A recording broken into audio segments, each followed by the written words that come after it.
it's the opposite. High fly ball, deep left field. Oh, 27 does it again. God, Fernando Tatis Jr. with a 2-run shot has the Padres on the board.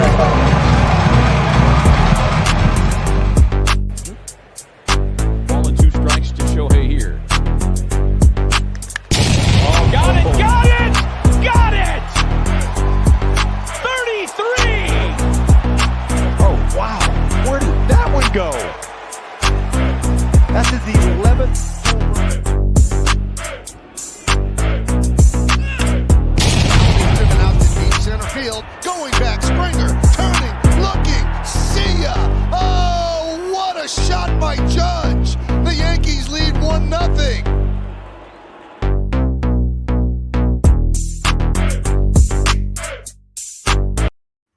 Hi, everybody. Welcome to episode number 23 of the Free Baseball Podcast presented by the Athletes Hub. As always, I'm Davis Bird, joined by fellow baseball nerd Jake Crumpler of PitcherList and AthletesHub.com. Got a lot to talk about today.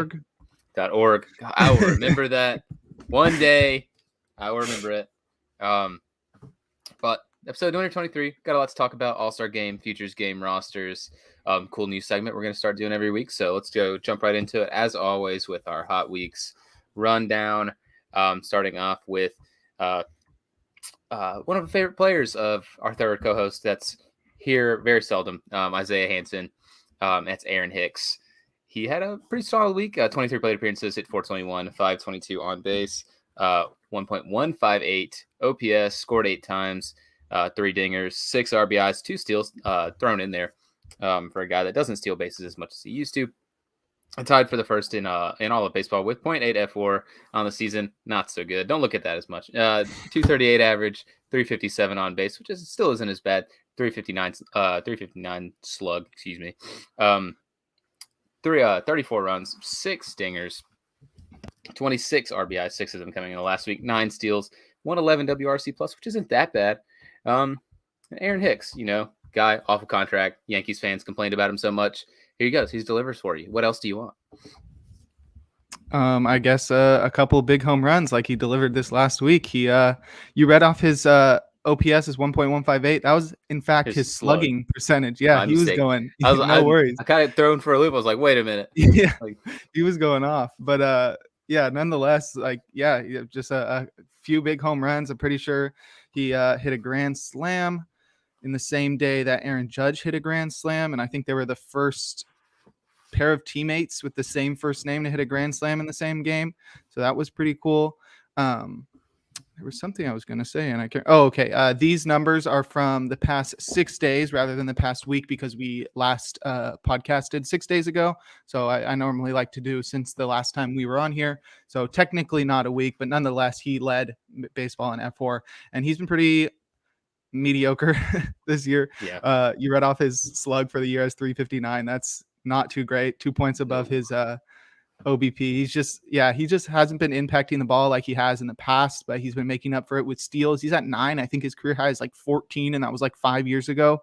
So he's turning around recently too. So I think there's definitely lots to like about Hicks going forward. I think he's a pretty solid outfielder in the field as well. But I don't know, they're looking to get Benintendi, so maybe Hicks loses some playing time when Benintendi comes around. I saw a tweet the other day. Some guy was naming off the prospects that he wanted the Royals to acquire, and it was just like, all the top prospects in baseball. Volpe, Gunnar Henderson, Volpe, Corbin Carroll, and someone else. And I was just like, who are they going to trade to get those guys? Like, you trade Benintendi to the Yankees, like they're not going to give you Volpe. They're not going to give you a top 100 prospect. Like, that didn't make any sense. Are people like seeing his 300 plus average and being like, oh my God, he's so good? Because Benintendi, sorry to break it to you Royals fans, he is pretty mediocre with the bat. I think he's got 3 home runs. So he's doing like his best Luis Arias impression right now, but striking out probably twice as much as he does.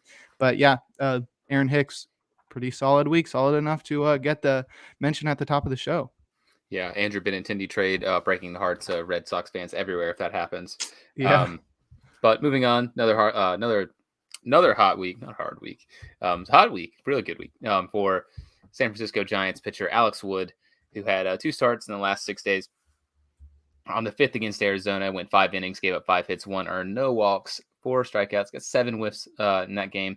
That is good for a 31% called strikes plus whiffs percentage in that one. And then again, 5 days later against the San Diego Padres, goes 7 innings this time. Don't see that as much as he used to. Gave up 3 hits this time, no earned, 1 walk, 8 Ks. Doubles his whiffs this time, 14 for a 36.1 called strikes plus whiffs percentage. That ranked him second amongst pitchers with 0.6 F4 on the season. He has a 6-7 win loss, which is not super good.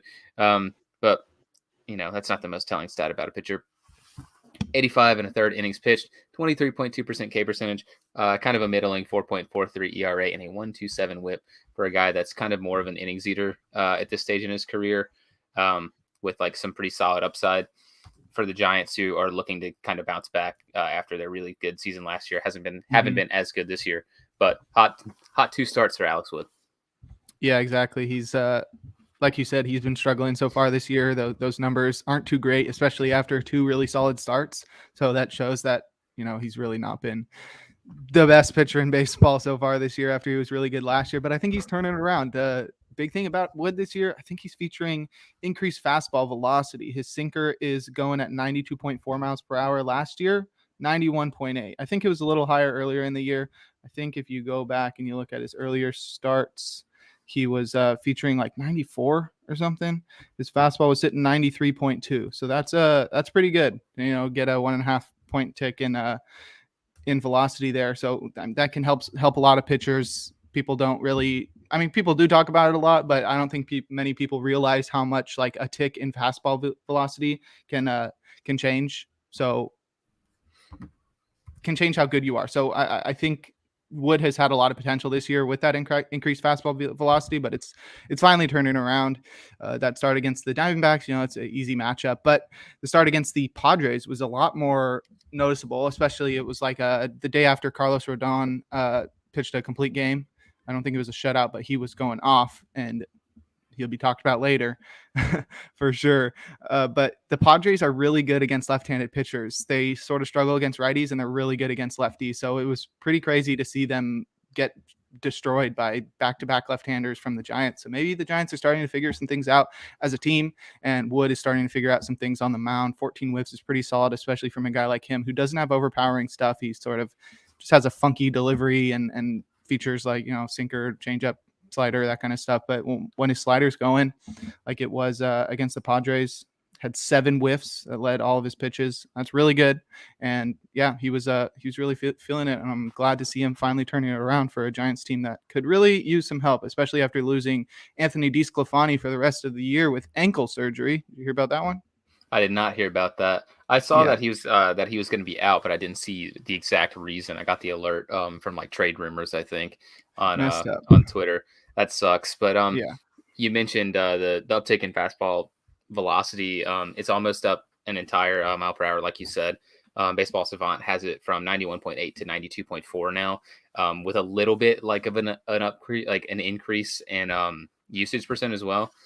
Just kind of without what it seems like getting his slider back on track. Had like a wild like last season or so where he had like almost like a 40% whiff rate on his slider, and now that's down obviously because that's not sustainable, but he's struggling a little bit, but hopefully he can get it back on track. I like Alex Wood. I mean, he's a good pitcher. He's kind of got that funky release from the left-handed side too, which is always fun. So hopefully for the Giants and our resident Giants fan, he can get it back on track. On to the players of the week. The cajillion dollar man from the Texas Rangers, Corey Seager, takes home AL player of the week. 27 plate appearances in the week, hit 500, 556 on base percentage, slugged 1.045, scored 6 times, 4 dingers, 9 RBIs, 1.601 OPS, which is just crazy. Corey Seager, everyone had like super lofty expectations of him, and he hasn't really lived up to them, along with Marcus Semien. They've both been kind of bad. Semien especially more than Corey Seager so far, but Seager, we all know how talented he is. It wasn't going to last forever, of course. And when he's hitting the ball, man, he just pounds the ball. High exit velocities guy that's pretty solid in the field, but he makes a lot of contact too, and you see that with his 500 average. Just a really solid week from Corey Seager. Put up a MLB best 0.9 F4 in the week. Anything to say about Corey Seager? You can tell good about him now. He doesn't play for the Dodgers anymore. True. Yeah, it's nice to see him in another jersey for sure. Still a little bit of blue and white and some red, but nonetheless, he's been doing pretty well this year. He did start off slow, and so did Semien, but they've both been turning around. Semien especially was like really crazy in June. He made the top performers article. But yeah, Seager's up to 245 on the year. He's got 19 dingers, which is really good, but he's only got a 118 WRC plus. He doesn't really walk a crazy amount, but nonetheless, he's been really solid in a Rangers lineup that is probably not going to make it to the postseason. But, you know, to have this baseline of Seager and Semien in the lineup is something that is going to make them a solid team going into the future as the rest of their prospects start getting called up and acclimated to the majors. Of course, and mentioning the rest of his line for the season, he's hitting 245 on the season. Like you said, he doesn't walk very much, just 317 on base and a 456 slug. Still got the 19 home runs, 45 RBIs, along with scoring 43 times, 3 steals. He doesn't steal a lot of bags. But on the NL side, a guy that I'm pretty sure both of us were really high on starting the season, and it's Austin Riley. I mean, he was an MVP candidate last year, 31 plate appearances in last week, 448 average, 484 on base, 862 slug, which is really, really good. Kind of pales in comparison to Corey Seager's slug over 1,000. But he scored 6 times, 3 dingers, 8 RBIs, 1346 OPS, of course. Tied for third with 0.7 F4. And on the season, pretty good. He's hitting 282, 349 on base, 559 slug. He scored 50 times already, 23 dingers, 56 RBIs, 2 steals, and a 148 WRC plus, which is just gargantuan. He's so good. Just a far cry from the player that we all kind of saw come in and dominate for like 3 months in his rookie year and then strike out 8 million times and kind of fade away. But he's really, really hit his stride. And I think this is just the player he is now. He's really turning around this year and the last 2 years, actually. Last year was his breakout year. And I wrote in my buy or sell 2021 offensive breakouts that I was buying Austin Riley. That is going to be a fun article to look at the end of the year because I keep checking back on it, and man, I was prescient. I was telling the future. I had some good analysis there, but not to brag. Nonetheless, Riley been doing exactly what I thought he was going to do: provide power, not bat 300, but not bat like 230 or whatever. I thought he was going to be more in the 270 range, but he's improved this year in many facets, batting 282, and he's added more power. So pretty crazy what he's been doing. And he is another guy, along with the aforementioned Carlos Rodon, that will be mentioned once we start talking about the All-Star game more in a tone of anger than of admiration. Of course. So moving on past our hot weeks and players of the week. A little bit of some trade frenzy leading up to the trade deadline, which we'll have some sort of big article about. But the Rays and the Oakland A's kicked it off with the trade of catcher / first baseman / plays a little bit of outfield, Christian Bethancourt, to the Rays, of course. And he was traded for right-handed pitcher Christian Fernandez and outfield prospect Cal Stevenson. Bethancourt this season's got 182 plate appearances. He's hitting 249, 298 on base. 385 slug. Scored 23 times, 3 dingers, 19 RBIs, 99 WRC plus. Got 4 steals for a catcher, which is not bad for a guy that, not bad for a position that is not really known for any sort of speed or athleticism outside of like Real Muto and Varsho. And Christian Fernandez sent Christian Fernandez, a ball prospect, got 58 innings pitched this year, 36.1% K percentage, which is pretty good, 279 ERA and a 1.16 whip. And Cal Stevenson, he's a AAA outfield prospect, pretty decent hitter, nothing super special. 203 plate appearances, hitting 265, 376 with 353 slug. He's got 2 dingers, 9 steals, and a 104 WRC plus, which is but yeah, Rays needed some catching depth. So I mean, this is a trade, nothing to write home for. But we're kicking off the trade deadline a little early. maybe there'll be more flurries of moves. Of course, there's going to be the big ones to talk about, but trades are always fun. Love trades. Yeah, I thought this was a good one to kick it off because it's so minor. It's pretty interesting. I accidentally put Bethancourt's home run total as 3. It was actually 4. That was a typo there. So just so that people don't get angry at us. Yeah. But nonetheless, he's like a pretty interesting guy. I don't know if you remember, like he was like a Braves catching prospect. He moved to the Padres and was like a 2-way player. He was going to be like a catcher pitcher, which is pretty cool. And that sort of was a failed experiment. So then he went to the KBO last year for 1 year, which was pretty interesting. He wasn't like absolutely crazy, which is normally what you expect from like a major league caliber guy going overseas to Korea, especially. It's a little worse than Japan. You expect him to go off, and he really didn't go off, but then he's been pretty solid for the A's. He turned his season around, I think in June is when he started to break out this year. But yeah, I think he's an interesting guy. He's not really just a catcher. He can catch. He plays first base. He plays outfield. He DHs. He can sort of do everything. Sort of seems like the Rays type of player. It seems like he's going to be sort of, I don't know, Williams Astudillo mold where he can play catcher, but he's going to play other stuff as well, you know? So I think that could be interesting. I don't think he gets a lot of playing time, especially when Zunino comes off the IL. But pretty interesting. Sad to see him go, but, you know, you want the A's. Oh, I want the A's at least. Got the A's shirt and the A's hat. So we're repping today for the probably the worst team in baseball. But it's cool to see them get some prospects for a guy that has been on the team for like half a year. Stevenson, typical A's guy, walks a bunch, doesn't hurt for a lot of power, has a little bit of speed, but, you know, money ball, you got to get on base. You know, that's all it's about. And then Christian Fernandez, pretty interesting. I mean, he's still young. At single A. I think Stevenson's 25. I think Fernandez is like 21 or something. But a 36% strikeout rate is really impressive, no matter what level you're at. So that's a pretty interesting one. It seems like he's having a breakout year this season, and I'm excited to see him contribute to the A's probably in a few years or so. But yeah, I mean, at least they got one prospect that looks pretty promising. Yeah, maybe the Rays will revive the 2A experiment, known for their tinkering with all things baseball. NC Dino's legend Christian Bethancourt moving to Tampa Bay. So pretty solid, pretty cool move. Nothing super special. Unlike this next one that we're totally gonna talk about. The Padres traded Robinson Cano to the Braves. We've kind of been really heavy on Cano, mainly because he's garbage.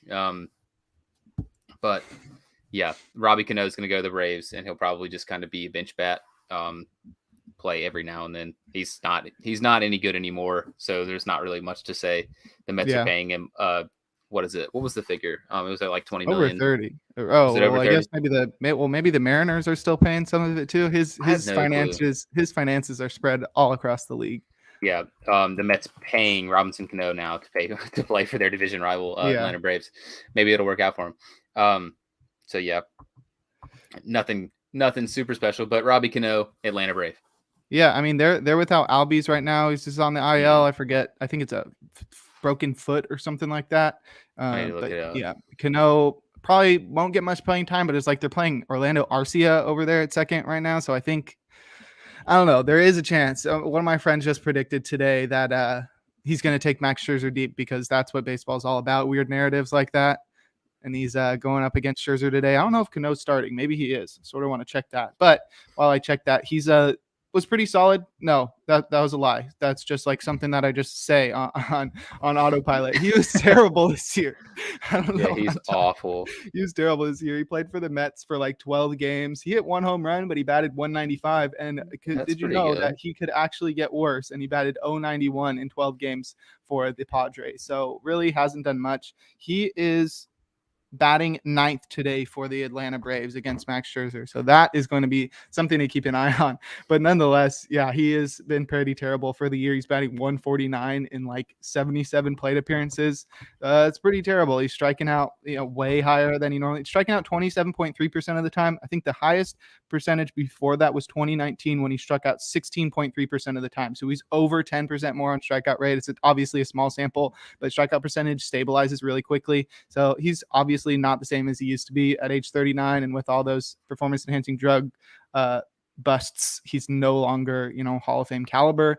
If you disregard that, he is a guy that would have been in the Hall of Fame. But so it's like, I don't know, it's sort of sad to see his career go so downhill so fast. But yeah, let's see what he can do in Atlanta for the reigning World Series champions. As much hating as we've done on Robinson Cano, I mean, there are some positives out of this trade. Well, number one, they just traded cash for him. I love when that happens because you never know. Like they never say. They could have given him like $30. We'll give you $40. I'll buy you some dinner. I'll buy you some Chick-fil-A. Yeah, I'll buy you a bucket of balls if you give us Robinson Cano. But I mean, he hasn't been awful since he was optioned to AAA. El Paso for San Diego. I mean, he hit 333, 375 on base, which isn't very good for someone that like him that typically walks pretty well. 479 slug, and that's over 104 plate appearances. So that's not like nothing. If any team is going to potentially get the most out of him, I mean, the Braves basically won a World Series last year on the back of several veterans that were really bad, like Jock Peterson and Adam Duvall, Jorge Soler and Eddie Rosario. So, like, I mean, if baseball is going to be weird, it'll be weird here, and Robinson Cano will be good for the Braves. So that's pretty solid. Braves, we're going to still talk about them because they made another trade. They made a trade for a draft pick, which is kind of strange. We talked about it in our group chat that it just doesn't happen very much. They traded one of their former top prospects, Drew Waters, obviously outfield prospect Drew Waters, right-handed pitcher Andrew Hoffman, and first base / third base prospect CJ Alexander to the Kansas City Royals for the 35th pick in the 2022 MLB draft. Waters, I mean, he was pretty highly touted, especially for his glove, but the hit tools just never really come along. And that's shown so far this year in AAA. He's got 210 plate appearances. He's hitting 246, walking a little bit better, 305 on base, 393 slug, which is not good. 5 dingers, 5 steals, 84 WRC plus, which aforementioned, not good. Hoffman is pretty interesting in A+ ball this year. He's got 80 innings pitched, 28.4% strikeout percentage, 2.36 ERA, and a 105 WHIP. And Alexander in AA this year, he's got 289 plate appearances, hitting 258, 294 on base, which is still not good.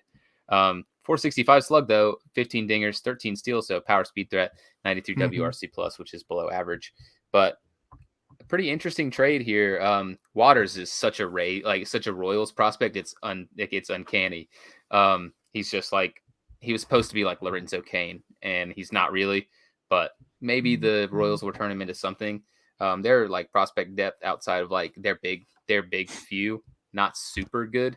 They've got like some good pitching prospects and some like good infield prospects, but their outfield prospects are kind of like middling. So Drew Waters, a reclamation project at this point in my mind. Not too bad. I don't hate the haul that the Royals got. It's just weird that they trade the draft pick. Yeah, the reason that it's so weird and the reason that we rarely see it is because there's only a few draft picks that can be traded, and it's the competitive balance ones after round 1, after the first round, and after the second round. So competitive balance round A and round B. Those are the only ones that can be traded in the draft. So that's why, the Royals are trading their first round pick, but this is actually their second first round pick. But I don't know, as the team that just lost or just won the World Series, you're getting like a super late pick in the draft no matter what. So this will give them, 2 late picks in the first round, which is pretty interesting for them. Especially because this draft is happening in like a week or two. So, next podcast talking about trades and the MLB draft. I think it's next week. It might be the week after that, but we will have a lot to talk about coming up for sure.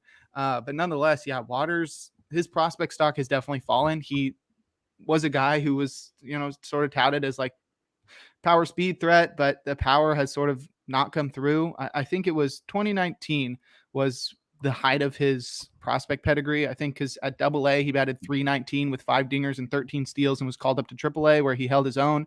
But last year he had 11 dingers and stole 28 bases, but he batted 240. So he's a guy who doesn't really have a great hit tool.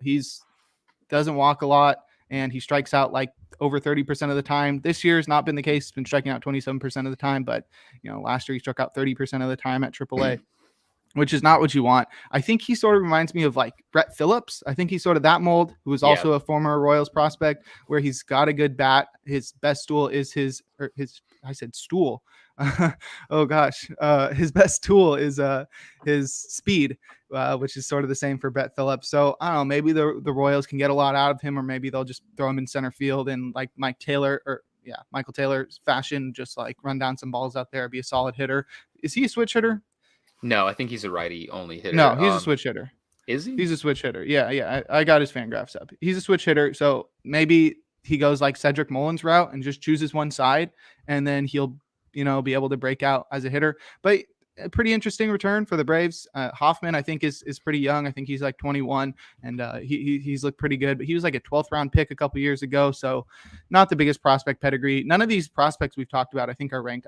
Waters might be ranked still, but Alexander is 25 and he's playing at AA. So that probably tells you a lot right there. But you read off, big power speed guy. It seems like a toolsy type of guy where he's got, raw power, wheels, and just like not a good hit tool. But, you never know what's going to happen with prospects. Maybe the Royals end up getting a lot out of this. And you're trading 3 prospects who you already know like what they're capable of for a question mark in the 35th pick, because MLB draft is all over the place. You never know what's going to happen with your picks, especially if you're choosing some guys from high school or something. Right. There's a couple interesting notes about this trade, and it's that, of course, we talked about Hoffman being in like a little bit better than A-ball. They've optioned him and Alexander already to AA, so he's going to make a jump to AA. And this also has big implications for Atlanta's bonus pool money, and it's actually going to bump it up to $10.2 million, which will actually bump them up 10 spots. So they're going to go from the 19th most money in their bonus pool to the 9th, which is a pretty solid trade considering it seems like none of these players are much of anything. Drew Waters might be good. Hoffman has some upside. But I mean, they didn't need Waters anymore. Obviously with Michael Harris being so good. They just kind of, exactly. That was like the big thing. It's like they have Harris and Ronald. Like you just need like Adam Duvall and Eddie Rosario in left field. Yeah, they literally have no room for him. And I remember when it was like Waters and Pache were like their top 2 prospects. And now they're gone. Pache's on the, and now they're both gone now. It's just they didn't really get much in return. I mean, they got Matt Olson for Pache, but still. Yeah, neither has Pache even picked it up at all, or is he still completely unable to hit? He was terrible, and then when the A's called up Sky Bolt, I only know this because I do playing time analysis for Baseball HQ for the A's and Giants, so I'm like on top of that stuff over the last couple of months. But they called up Sky Bolt, who is an outfielder, and Pache got sent down to the minor leagues, so he's been in the minor leagues for the last few weeks or so, couple weeks. But yeah, he was hitting terribly before that. Anybody that knows Pache knows that he is known for his glove and not for his bat. But hopefully the A's can turn it around. I think he's been walking more, which is a good sign for a guy like him who has some speed and who doesn't really hit well. But, that's what the A's are best at doing, is getting their guys to walk some. Yeah. So, I like this move for the Braves. I mean, you're potentially going to swing big for like a ready-made prospect to try to continue their window. It's the 35th pick. I mean, I think Waters ended up being like a 41st overall pick is what I just saw. So, I mean, they even bumped that up. No, so. Yeah. No, you're right. Sorry. So, it's a solid move for the Braves. They didn't really give up much of anything, get more bonus pool money, get a pick. I think it's weird that the Royals would do this, but, they're not exactly the most well-run organization. But moving on, there's now an updated top 100 prospects per the MLB pipeline. We can run down the top 10 really quick. The number one prospect in all of baseball right now is Detroit's outfield prospect Riley Green, and he's kind of living up to it, basically being their only offense in the last week or two. Number 2 would be Francisco Alvarez, catching prospect for the New York Mets. 3, you'll hear these names again too later. 3 is outfield prospect Corbin Carroll for the Arizona Diamondbacks. Number 4 is right-handed pitching prospect Grayson Rodriguez, who should already be up with the big league club, but for some reason isn't. Number 5, also a Baltimore Orioles prospect, third base / shortstop prospect Gunnar Henderson. Number 6, staying with catching prospects, Gabriel Moreno the Toronto Blue Jays. 7 is third base prospect Jordan Walker of the St. Louis Cardinals. It's a shame Isaiah isn't here because the number 8 prospect is shortstop Anthony Volpe of the New York Yankees.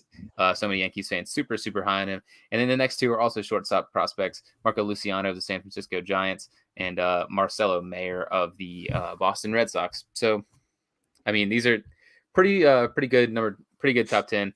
Jake's got it up on the screen there. Good top 10. I think this was kind of expected. Riley Green's so good. Francisco Alvarez got so much hype around him. Corbin Carroll is the one that I'm really, really excited about. Yeah, I was going to ask you who's your favorite among this group. Who do you think is going to be the biggest star when all is said and done? The biggest star of this group, I think it's probably going to be Carroll or Henderson, to tell you the truth. Gunnar Henderson's just really, really good. But Corbin Carroll, I mean, he has a team that will basically be all his own if he is the star. Like, he will be the star in Arizona if he pans out, which I imagine he will. He's just really, really good. Really good glove in center. And, I mean, I don't know. I really like Corbin Carroll. He's got really good speed, insane hit tool kind of going along with Alec Thomas. That's going to be a really, really fun duo. Good speed, good field tool. Got a little bit of power. He's kind of failed to show it as much as he's got it. But last year in Double-A, I mean, he just kind of went off. It was like his previous highest total was like 2, and he hit like 16 or 17, I think. Corbin Carroll from this top 10 is my favorite. What about yourself?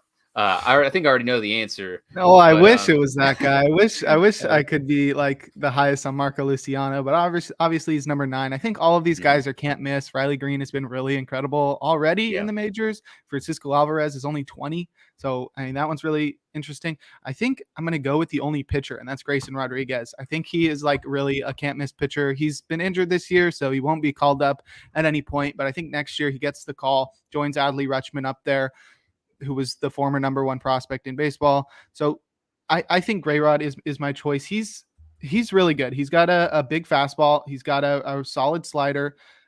Let me pull up his stats from the last couple of years. So far in AAA, he had gone 56 innings. He had a 2.09 ERA and really a 37.4% strikeout rate. So 165.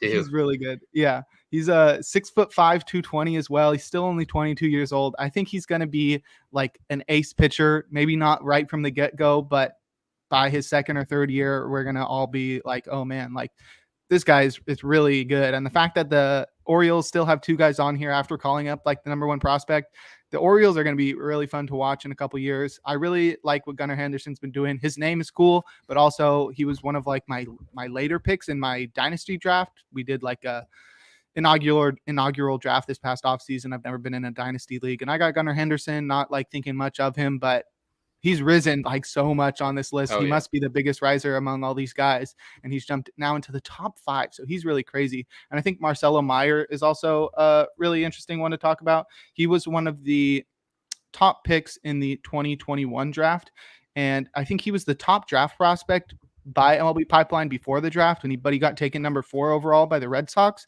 So they sort of got a steal, but he's been really good so far this year. I mean, last year at age 18, he only had 107 plate appearances, but this year he's got 224 at low A ball, batting 286, 7 homers, 12 steals. So, I mean, he's a shortstop. Obviously he's going to have a good glove. He's got a good hit tool, and he's got some power and speed. So I think he's going to be an all around guy, maybe more of a better real life player than a fantasy player. You know, he walks 12.9% of the time, 13%. That's really good. So I think all of these guys are obviously very promising. Jordan Walker is an interesting one. He was taken pretty late in the first round, I think in 2021. So yeah, there's lots to like on this list. It's lots to get excited about. I'm always pumped to see the updates of the MLB Pipeline Top 100. I just feel like they might not be the most reputable. I think you could argue that, you know, maybe it's Baseball America, maybe it's Fangraphs. They put in a lot of effort, but I like the visuals that they use, and it's really easy to access all their stuff on the at-bat app.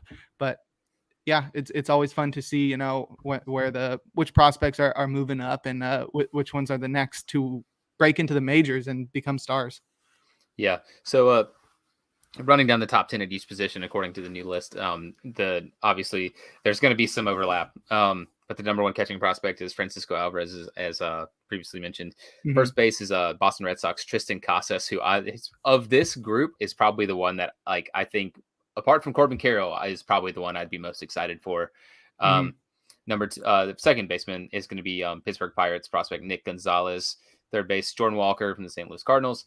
Shortstop, Gordon Henderson is Gunnar Henderson, not Gordon. I don't know where that came from. Outfield is Riley Green. Right-handed pitching prospects Grayson Rodriguez, and left-handed pitching prospect is San Francisco Giants Kyle Harrison. Baseball's in good hands. A lot of these guys are going to be really good. Tristan Casas is my favorite of the bunch. I mean, he's just a big guy. If you watched any, I think it was it the World Baseball Classic or whatever it was last year, where he was on Team USA and he hit 4 home runs or whatever, and they were all moonshots. That was probably I don't know what it was. I think that was last year. But yeah, Tristan Casas, I mean, he's going to be really fun. A lot of these guys, though. Was it the Olympics that you're thinking of? I think it was the Olympics. But he hit 4 moonshots. So yeah, Tristan, it was the Olympics. Yeah, he really showed out, and I'm honestly surprised that he's not already up with the big league team, because Big Bob, the heartthrob, Bobby Dahlbeck, is not good. Terrible. Yeah, he is real bad. So they probably ought to call him up pretty soon. Among this group, I'm really excited for Kyle Harrison. Obviously, Giants. He's a 20-year-old left-handed pitcher for the Giants. He's got a really good fastball. He will be mentioned on the Futures Game roster, which we're about to go over. But he had a 1.55 ERA in high A, and then got the call to double A, where he has a 3.19 ERA. You want to guess how many batters, what his strikeout percentage was at a high A, if you're not already looking at it? 45%. 50%. He struck out half close. of the batters he faced. That's were close. Wild. I mean, that's a high guess. That's a really high guess, but 50%, ridiculous from Kyle Harrison. He's got a really good fastball, and he pairs that with a really good slider. So he's going to be a really interesting guy. And he might be still a couple years away. You don't really see 21-year-old pitchers coming up. He's 20 right now. So I'm really excited to see what Kyle Harrison can do. Yeah. Like Jake just mentioned, they announced the rosters for the Futures game, so we're going to run those down really quick. Starting with the National League and the pitcher side, we'll just run them down. We'll just run down them pretty quick. How do you want to do this? Do you want to try to save some time, or? I say you just name the guy. We'll say one quick thing on it, move on to the next guy. That sounds good to me. So we'll do National League pitchers to start. Representing the Cincinnati Reds is Andrew Abbott. He's a left-handed pitching prospect. He's their number 11 prospect. He's got a 60-grade curveball. I don't know a whole lot about him personally. Maybe we should, instead of saying something about it, say whether or not we've ever heard of this guy. Yeah, never heard of him. Me neither. Moving on. Okay, so representing the Pittsburgh Pirates is going to be Mike Burrows. He's a right-handed pitching prospect. He's the number 10 prospect, and he has a 60-grade fastball and curveball. I don't know a lot about him. I've seen his name kind of circulate. The Pirates don't have a lot of good pitching prospects. They have a lot of really good hitting prospects. Quinn Priester, though. Yeah, well, besides Quinn Priester, they don't really have much. Apart from Mike Burrows, apparently. So shout out to Mike Burrows. I actually have heard of this next one because my brother-in-law is a Nationals fan, and it is Cade Cavalli. He's the number 47 prospect in all of baseball, right-handed pitching prospect. He's a 70-grade fastball. He throws gas. He's their number 1 prospect in their absolutely god-awful farm system. So, Cade Cavalli, he's one to be excited about if you're a Nationals fan. I believe he was a first-round pick. He was a 22nd overall pick 2 years ago. He should be coming up at some point this year. I think he'd have to. But yeah, I mean, he's exciting. He's got a wipeout slider. There's a pretty solid curveball, middling changeup, but he throws gas, high 90s consistently. A little bit of run. Cade Cavalli, pretty cool. You said it. You already talked about this next one. It's Kyle Harrison, left-handed pitching prospect. He's the number 26 prospect in all of baseball, according to MLB Pipeline. He's their number 2 prospect for the San Francisco Giants. Got a 60-grade fastball slider and touting that 50% strikeout rate, which is just ridiculous. And then for the Milwaukee Brewers, Antoine Kelly is going to represent them for the pitching side. Left-handed pitcher, He's the number 14 prospect, 60 grade fastball. Never heard of him. Don't want to hear of him. He plays for the Brewers. Yeah, never heard of him. A lot of these guys you're going to hear on both sides, American National League, are going to have like a 60 plus grade fastball as their carrying tool, because guys, especially in the lower levels of the minors, but also throughout the minors, are going to have better fastballs than they are going to have breaking pitches, because that's something you develop as you go through the minors. So not only will you not see a lot of good changeups, but you'll mostly just see, 60 grade fastball, best tool.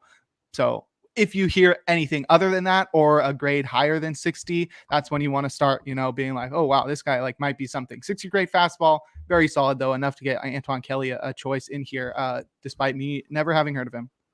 Of course. And just like Antoine Kelly, this one I'm pretty sure we both heard of.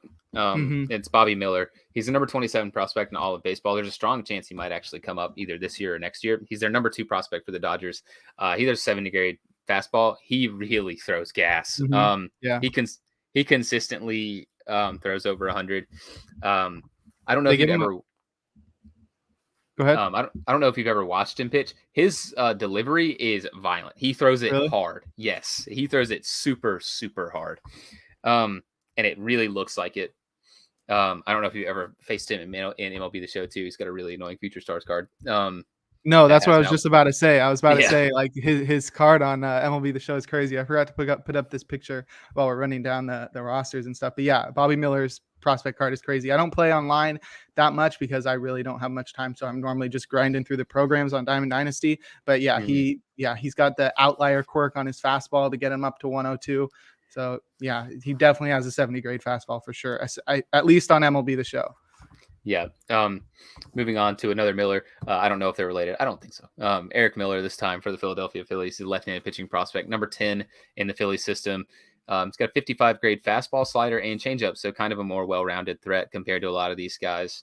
Pretty solid. I don't know a lot about him, just like a lot of these guys. Anything to say on Eric Miller? I have not heard of him. Moving on then. Yuri Perez for the Miami Marlins. He's the number 16 prospect in all of baseball for the Miami Marlins pitching factory that has just released the Kraken. That is Edward Cabrera. He's the number 1 prospect in their system now. 65 grade fastball to add to a potential future lineup or a future rotation with Sandy Alcantara and Edward Cabrera. The Marlins are just ridiculous with the pitching prospects. I don't know a lot about Yuri Perez, but anything to say here? He is like 19 years old. He is really something else. I think he's like 6'6", 6'7" too. So he is a special prospect. He is somebody to keep your eye on. Remember the name Yuri Perez, because I think is going to be a star. He is going to be one of the aces in baseball in just a couple of years, and he's going to be really young when he comes up. He's in AA already. He's 19, and he has a 12.63 Ks per 9 and a 3.05 ERA. He seems to fit the bill for in the futures game. Potentially not going to be in the minors much longer if he continues this rate. And then we talked about the Braves a lot. Left-handed pitching prospect this time for the Braves, Jared Schuster. He's their number 8 prospect. He's got a 60 grade changeup, which is pretty interesting.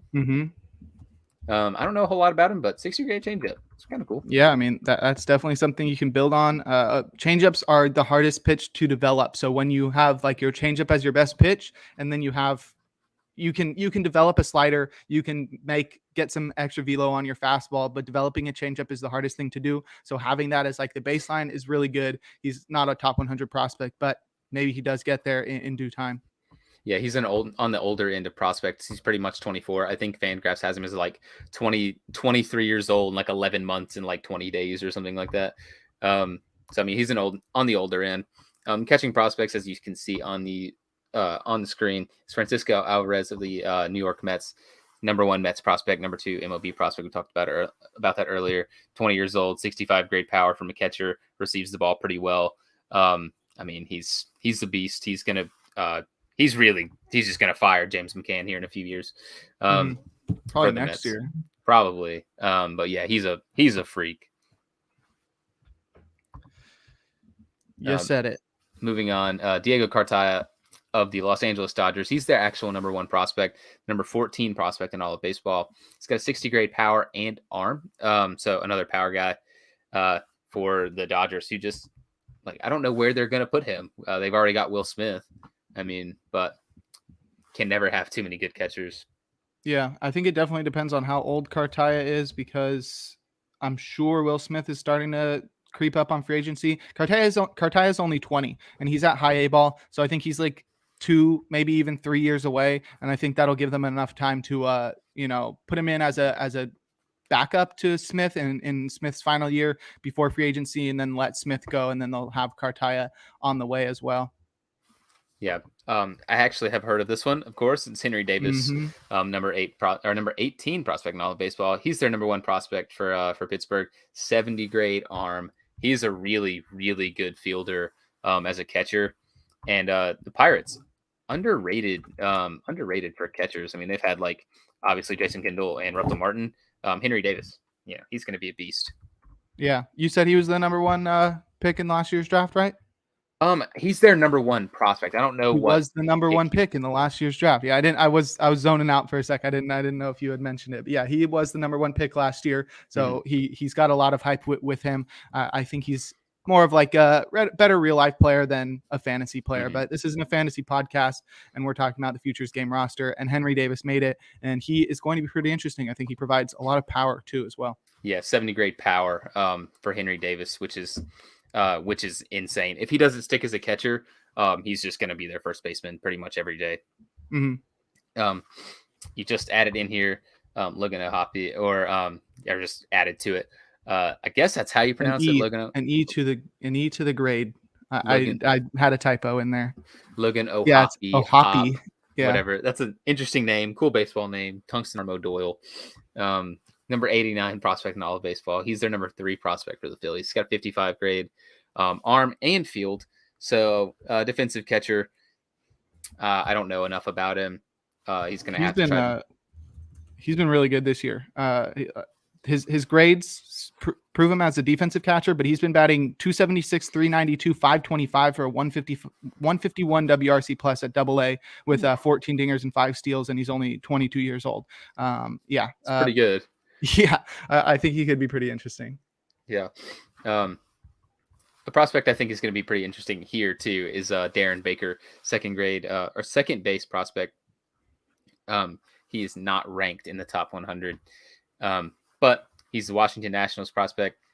55 grade speed. I'm pretty sure he's Dusty Baker's son. Yeah, that's what I was just going to look up. I mean, I think now that both of us are thinking it, I think we're right. He was the one who was like swooped up out of home plate, like right before he was about to get run over when he was a little kid, when Dusty was managing the Giants. Yeah. So Dusty Baker's son, Darren Baker, makes the Futures Game.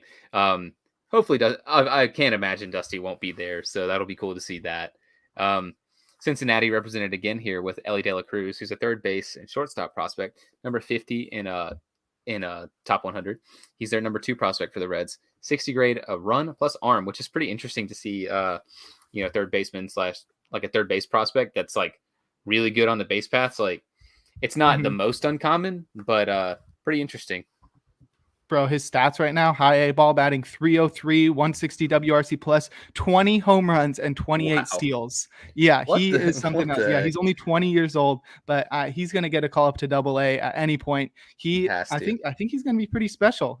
He's a switch hitter too. Whew, that is a fun prospect right there. Yeah, I'm excited for him. I can't wait for the Reds to have him for 4 years and then trade him.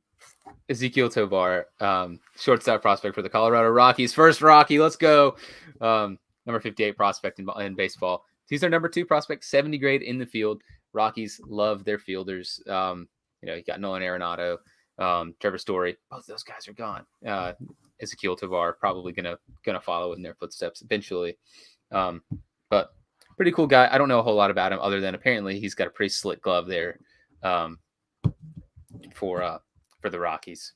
Yeah, I mean, you always want to have a good glove, because then they can't say, oh, we're holding him down in the minors because his glove isn't ready. But he's been pairing that glove with a 318 average, a 154 WRC plus, 13 homers and 17 steals.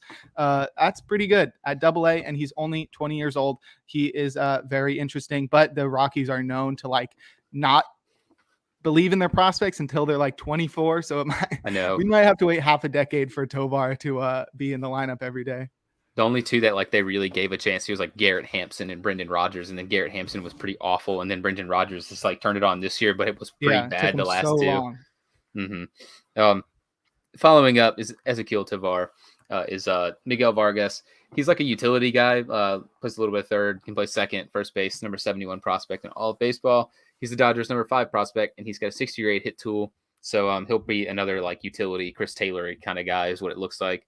I don't have his stats pulled up, but because I've got that 116 WRC plus at AAA with 13 homers and 9 steals. He's batting .293. He's only striking out 15% of the time, but I think he's going to be like the replacement for Justin Turner once he is too old to put on the cleats anymore. That's got to be coming up pretty soon. Yeah. He ain't getting any younger.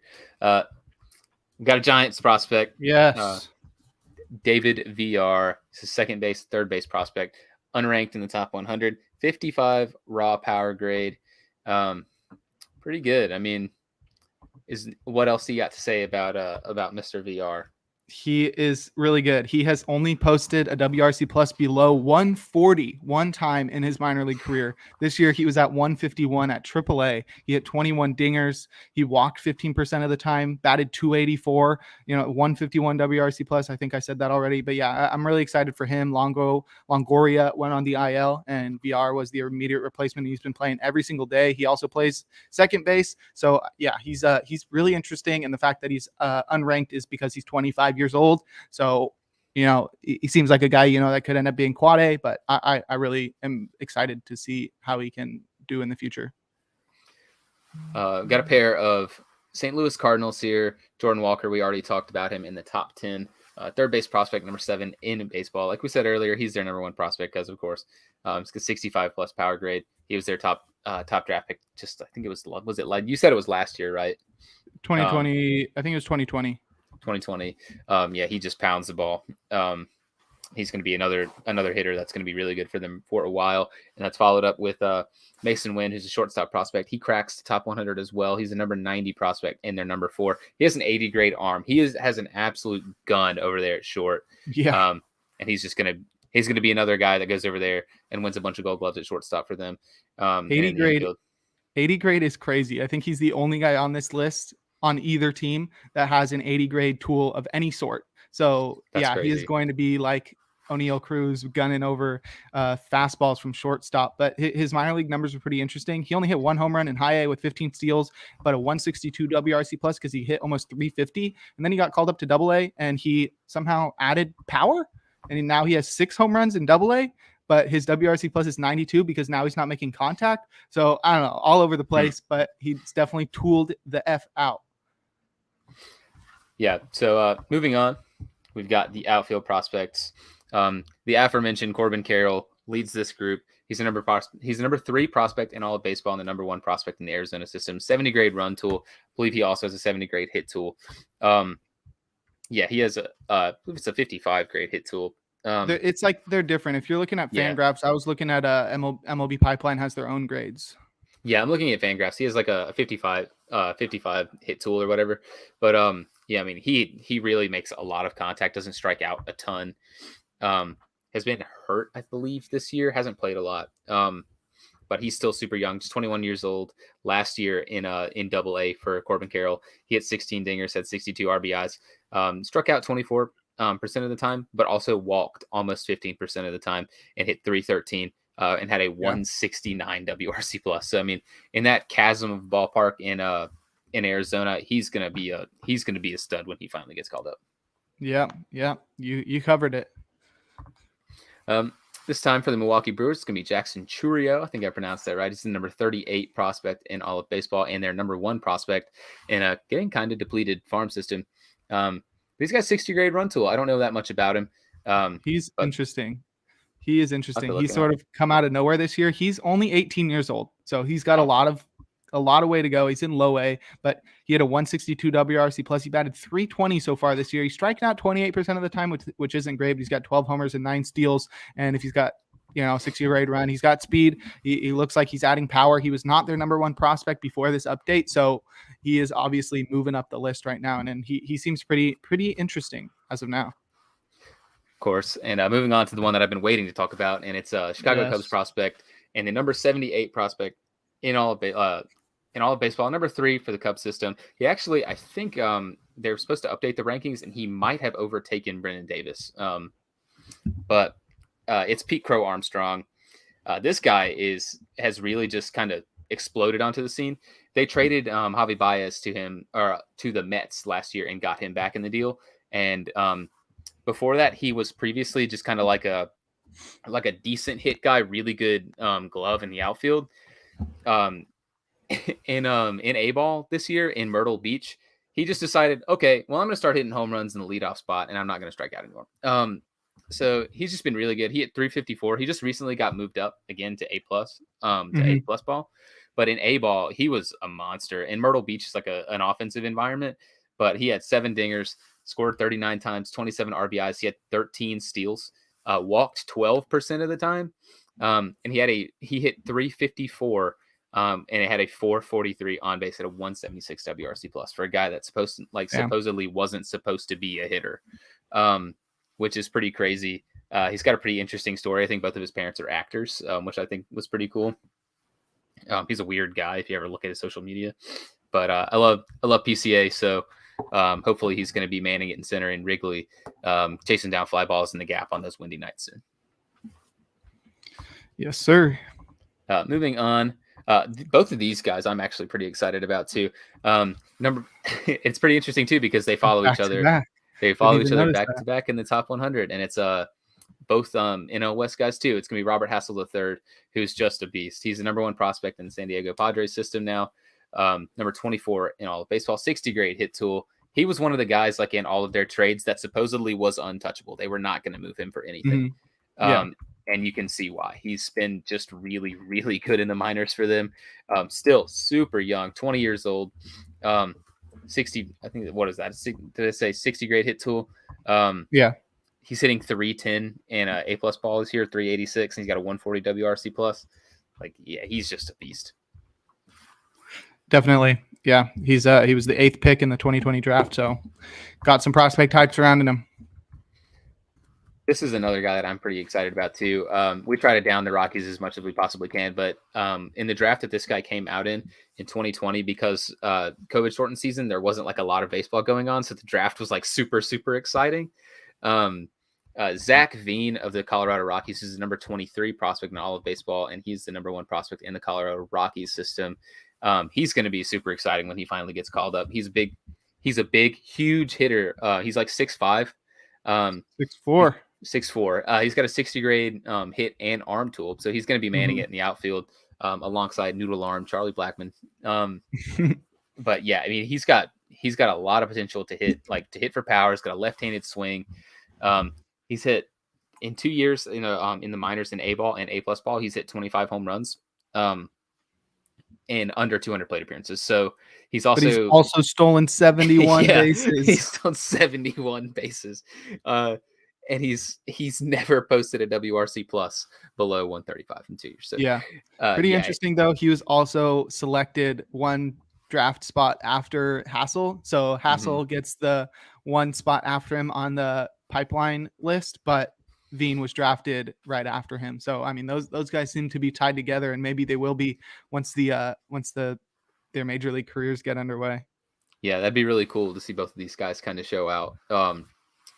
Maybe finishing back-to-back in MVP races. I think that'd be pretty interesting. But yeah, I was really excited about Veen coming out of the draft. So it's a pretty cool one. Moving on, and the most represented team from this is the Dodgers with 3 picks for the NL side. Yeah, that's really too bad, especially because they're like the best team in the National League, and the fact that they have like the 3 prospects on the minor league all-star game roster is pretty messed up with Bobby Miller, Cartaya, and Vargas. But before we move on to the American League, we got a question from Sports Buffoons asking, is there any future stars that get traded before the deadline? So for the National League, you got any guys on here that will get traded before the deadline? I don't know. Honestly, a lot of these guys are on teams that, like, of course, just aren't good, or just aren't going to trade like their top prospects because their farm systems are pretty depleted. Like, I really couldn't see, like any of the ones from like the Pirates, or Yeah. like The Reds. or like the Reds, or especially not like the Cubs. Kate Yeah. Cavalli won't get moved. Uh-huh. Yuri Perez definitely isn't going to get moved, but maybe like Jared Schuster if the Braves really need Mhm. to make a move to get over the top. They've already done a little bit of moving. Yeah, I could see that. Maybe Miguel Vargas, because I think he was the lowest rated of the group for the Dodgers. But I don't know. It's like a wait and see for a lot of these guys. Yeah. Maybe one of them will really show out in the futures game, and Mhm. they'll try to like capitalize like really, really high on their value and be like, oh, we'll get something super huge. Yeah. But the trade deadline this year hasn't really taken a lot of shape in my mind. So I don't really know off the top of my head which one like has the best chance of getting moved. I think Schuster is a good call for sure. Yeah. I think with the Dodgers having 3 guys and, maybe wanting to push extra hard for this postseason, not that they're not going to make it, but just so that they're like at the top of their game once they make it. Cause like, I don't know, Chris Taylor's been terrible, is on the IL. Bellinger is not too great anymore. So maybe, I don't know, you were saying, Cartaya is blocked by Will Smith. Maybe they don't want him to like wait for so long. He's going to be ready in a couple of years. So maybe they send him out, because I don't think they'll trade Bobby Miller or Vargas. They're both really good, and Vargas can just play all over, and you can never have enough pitching. But I could see Cartaya getting traded at the deadline for sure. We'll revisit this question once we go through the American League. It's a good question, and thank you for asking. The only other one that I could maybe see, the Brewers have 2 prospects on here, but the Brewers are not a team that really like swings giant trades outside of like Yelich. I know they got like Escobar last year and like they made some additions, but they didn't really trade much out of their farm system last year to do it. Mm-hmm. So I it's tough to see because the Brewers just don't make those trades. But yeah, we'll have to revisit this question. Thank you so much for asking. Yes, sir. So moving on to the American League side, on the pitcher side, kicking it off, we got the Boston Red Sox. It's Brian. I think it's Brian Bayo. Bayo, yes, sir. Brian Bayo. You're on top of the pronunciations today, my dude. Number 45 prospect in all of baseball, right-handed pitching prospect. He's the number 3 prospect in the Red Sox farm system. 60 grade fastball. We talked about that. They'll have 60 grade fastball. It's got 60 grade changeup. I know he's going to be a guy that like, man, the Red Sox could use like right now. They are. He's starting today. Let's go. Because their rotation has been so bad, man. Beset by injuries. Yeah. Bayo, I picked him up for his start in my home league fantasy team, and he was not great in his first start. He just seemed to like be dealing with jitters, and his stuff was all over the place. But the fact that he's got a fastball and changeup that are 60 grade, but then he also featured a slider that looked really good in his start, I think is really promising. He's making his second start today, so I think this one will decide whether or not he stays in the rotation. But yeah, he's a pretty interesting guy, and he was killing it in the minor leagues this year. Yeah. Staying in the AL East, we got Tampa Bay Rays prospect Taj Bradley, right-handed pitcher prospect, number 34 in according to MLB Pipeline, number 2 prospect in the Rays system. He's got a 60 grade fastball and slider. The Rays are just a pitching factory. Yes. He'll no doubt come in and be good. I don't know much about him, but I mean he's a pitching prospect for the Rays. Those usually pan out. 71 innings in Double-A with a 1.51 ERA. I think that's good. Is that good? Seems pretty good.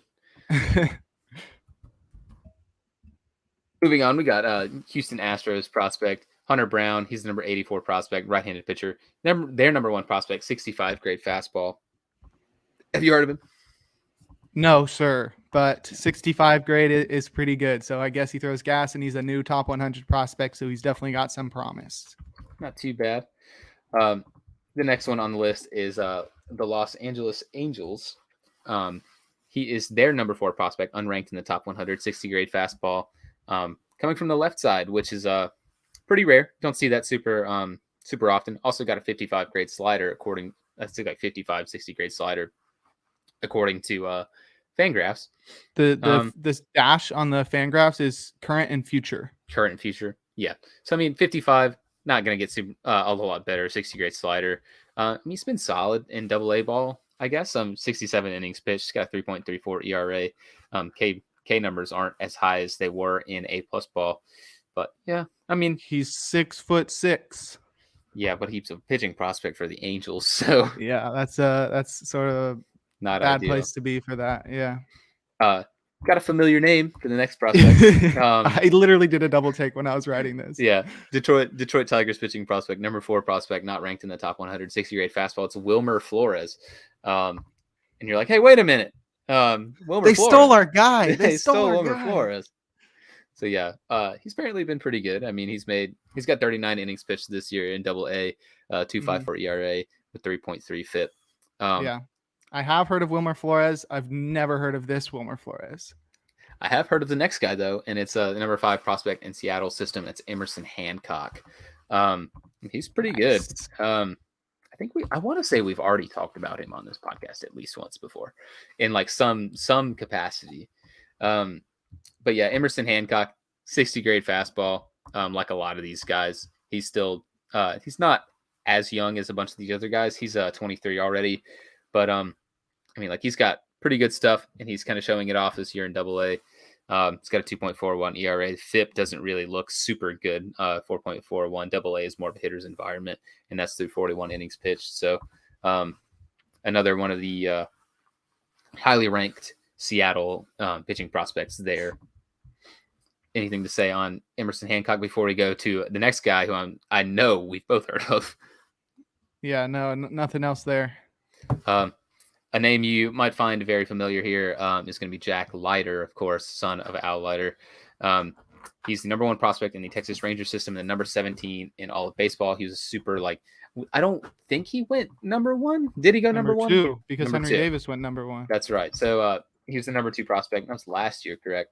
Yeah. Yeah, so number 2 pick in the draft last year, Jack Leiter. I don't think he pitched in the minors last year, did he? No, I don't know how he made this team. He's got a 6.30 ERA. Name recognition, most likely. Yeah, and they were like, they don't have like a lot of the, I don't know, top prospects in baseball that they would like choose this one. I don't know, definitely weird. Maybe they needed like a name from like most of the teams, and they couldn't get one from the Rangers. It doesn't seem like they do one from every team, but I could be mistaken because I don't know. I can't just like think of one off the top of my head that isn't represented. I think most of the teams are represented. That might just be purely coincidental though, too. Yeah. There's no Oakland, but there is one. Yeah, there's one for every team because I was thinking there was none for the White Sox, but there is one. So, yeah, maybe this is just the Rangers representative. Maybe, but yeah, I mean, he hasn't been super good in Double-A, but he's basically started his career in Double-A. He didn't pitch last year. Yeah, he has been pretty bad so far. And that's mainly coming because he has like a 5.4 walks per 9, which is just atrocious. So Jack Leiter, I mean, he'll turn it around. Of course, he's got the prospect pedigree. But yeah, this was a weird include. This one I'm going to struggle with. I'm hoping I'll pronounce it right. And it's going to be Toronto Blue Jays pitching prospect, left-handed pitching prospect. Is this Ricky Tiedemann? I think it's Tiedemann, but also Tiedemann. I have no idea. Tiedemann. So Ricky Tiedemann, Tiedemann, whatever his name is. He's the number 64 prospect in baseball and number 3 in the Blue Jays system. 60-grade fastball. I don't know that much about him. Anything here? He's been pretty good. He's got a 1.80 ERA in low A and then 2.39 in high A, and he's only 19. So definitely got some things going for him. He was a 3rd-round pick last year. Well, I hope I can do better with this next name because the one following it is one I'm gonna like make myself look like an idiot with. But this is a baseball name, and this is an 80s Yankees name, and this man is named Ken Waldichuk. He was actually drafted in the 5th round for the Yankees. He's 24. Mm-hmm. He's one of the older prospects, I think, in like any of these picks. But he's their number 73 prospect, or the number 73 prospect in baseball. Number 5 in the Yankee system, 65-grade fastball. I mean, he's been pretty solid this year too in AAA. He's probably gonna be like a end of the rotation starter for them at some point in the future. But I mean, he's not far away from the big league club. Definitely, yeah. He got called up to AAA mid-season after posting a 1.26 ERA at AA. So he's getting close to being ready. Yeah, I think he's posted like a mid-3s ERA in AAA. Yeah. 3.27 ERA, excuse me, at 3.72 FIP. So those kind of fall in line. But yeah, Ken Waldachuk, sick name. And then Toronto Blue Jays just don't like me very much with their prospect names. This is their number 19 prospect, not ranked in the top 100. And this is Yasver Zulueta. So he's a right-handed pitching prospect, 70 grade fastball, which is one of the higher ones that we've seen on the AL side.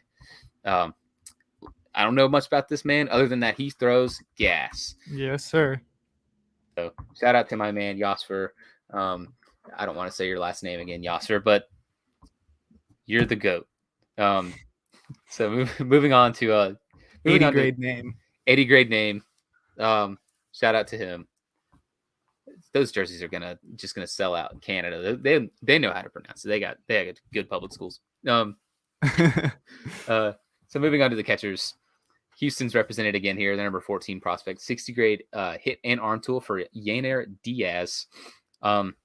Is there much here? Never heard of him. Never heard of him. Moving on. This name, 80 grade name, Dylan Dingler, number three prospect for Detroit, 65 grade arm for Mr. Dingler. What do you have to say about this man and his 80 grade name? Yeah, no, just Dylan Dingler. That's all I have to say. My man. The prospect's TLDR on Fangraphs has him as an above average athlete. A catcher, Dingler has more room left for development than most 23-year-old prospects. Yeah, they couldn't say he has more room to grow. Wink, wink. Oh yeah. This name is pretty familiar. Yes. Just last year he would have been an NL prospect. He's the number 32 prospect in baseball and the Oakland A's number 1 prospect. That's Shea Langoliers, 70 grade arm. He was, of course, the centerpiece in the Matt Olson trade when he was sent to the Atlanta Braves. And I'm sure you know more about him being the Bay Area man. So I'll hand it over to you to talk about Mr. Langoliers. Big power, big arm. I think he's just yoked. I think that's what it is. 15 dingers so far this year. 115 WRC plus, but he's a catcher. He's at AAA. He's 24. He's probably going to be up next year at some point, but they do have Sean Murphy back there. So I don't know. Maybe they end up trading Sean Murphy in the offseason or coming up, but Langoliers is the catcher of the future for sure. Oh yeah. Sean Murphy, no more. Moving on to the infielders. We already talked about this man, number 5 prospect in baseball. Also 80 grade name, Gunnar Henderson. He's the number 1 prospect in the Baltimore Orioles system, which is crazy because I think Grayson Rodriguez was ranked higher than him in the top 100, wasn't he? He was ranked 4, but he wasn't their top prospect.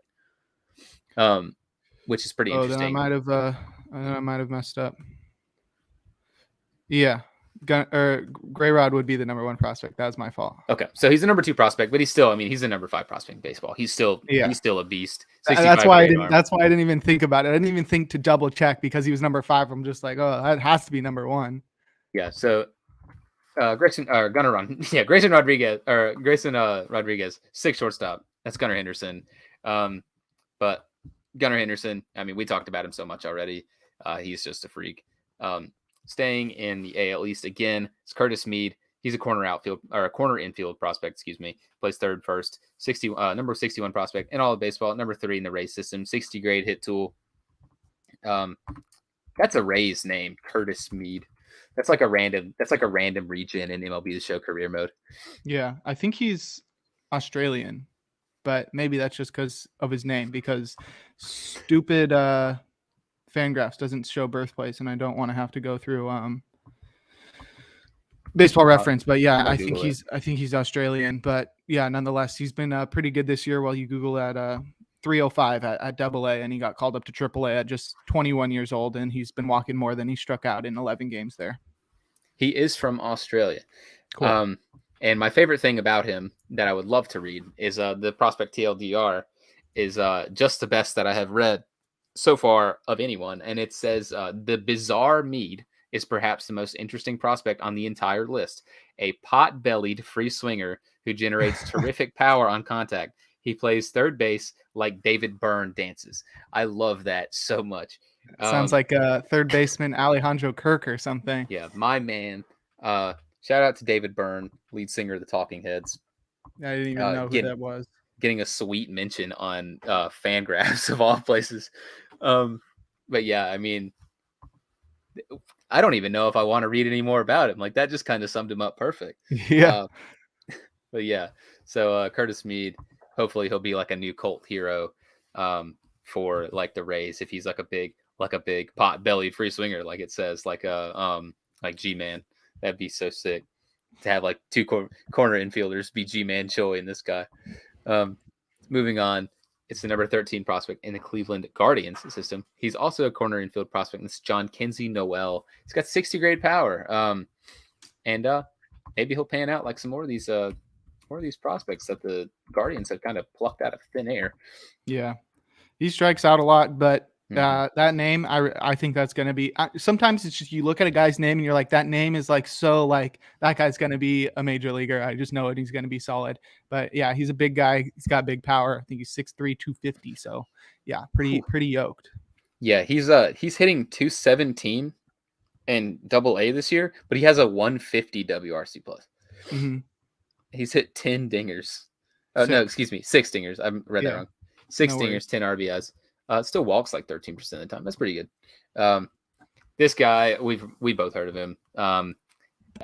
Leader of the Italian Stallion Club for the Kansas City Royals. Nick Prado, first base prospect, number 70 in all of baseball. And he's the number 2 prospect in the Royals system. 70 grade field tool as a hitter, as a first baseman, which is like kind of rare. He's got big power too. Don't let the 70 grade field fool you into thinking that's all he's got to offer. He's got big power, and he's going to join Vinny Pasquantino as the Italian Stallions knocking dingers out of Kauffman Stadium. Yes, sir. So hopefully we'll see him up pretty soon too. Another name, bear with me. This looks like Sedan Rafaela of the Boston Red Sox. Their number 26 prospect. Looks like he plays a little bit of outfield, third base, shortstop, 70 grade run and field tool. Super utility guy for the Boston Red Sox who love their utility guys. Yeah, Sedan is a cool name. This guy is 5'8", and he is slugging over 574 in each of his stops at high A and double A. So wow. Yeah, that's pretty cool. Next, Jose Altuve, maybe. That's what I was thinking. With power. This name also, this is a Minnesota Twins name through and through. Spencer Steer, second base, third base prospect, number 7 prospect. He's got a 50 grade hit tool, power tool, run tool, and arm. Just super well-rounded guy. Yeah. Super well-rounded guy for the Twins. Maybe a little Brian Dozier-esque. Yeah, I mean, I don't really know much about him other than, like you said, he's got 50 grade tools across the board, basically. It seems, I don't know, I don't have anything behind this, but this seems like the type of guy that, like, the A's would trade, like Frankie Montas to the Twins for and get Spencer Steer in return. I could definitely see that. That would be crazy if that happens in like 2 weeks. The A's trade somebody and Spencer Steer is part of the return. I mean, I would like call up the CIA and be like, "Hey, bro, like, I'm starting to tell the future. I think I've got burgeoning, powers. I think you should look into this a little bit." That's wild. He's in AAA. He's an older prospect. He's 24. He's only had one season in the minors where he's had below a 120.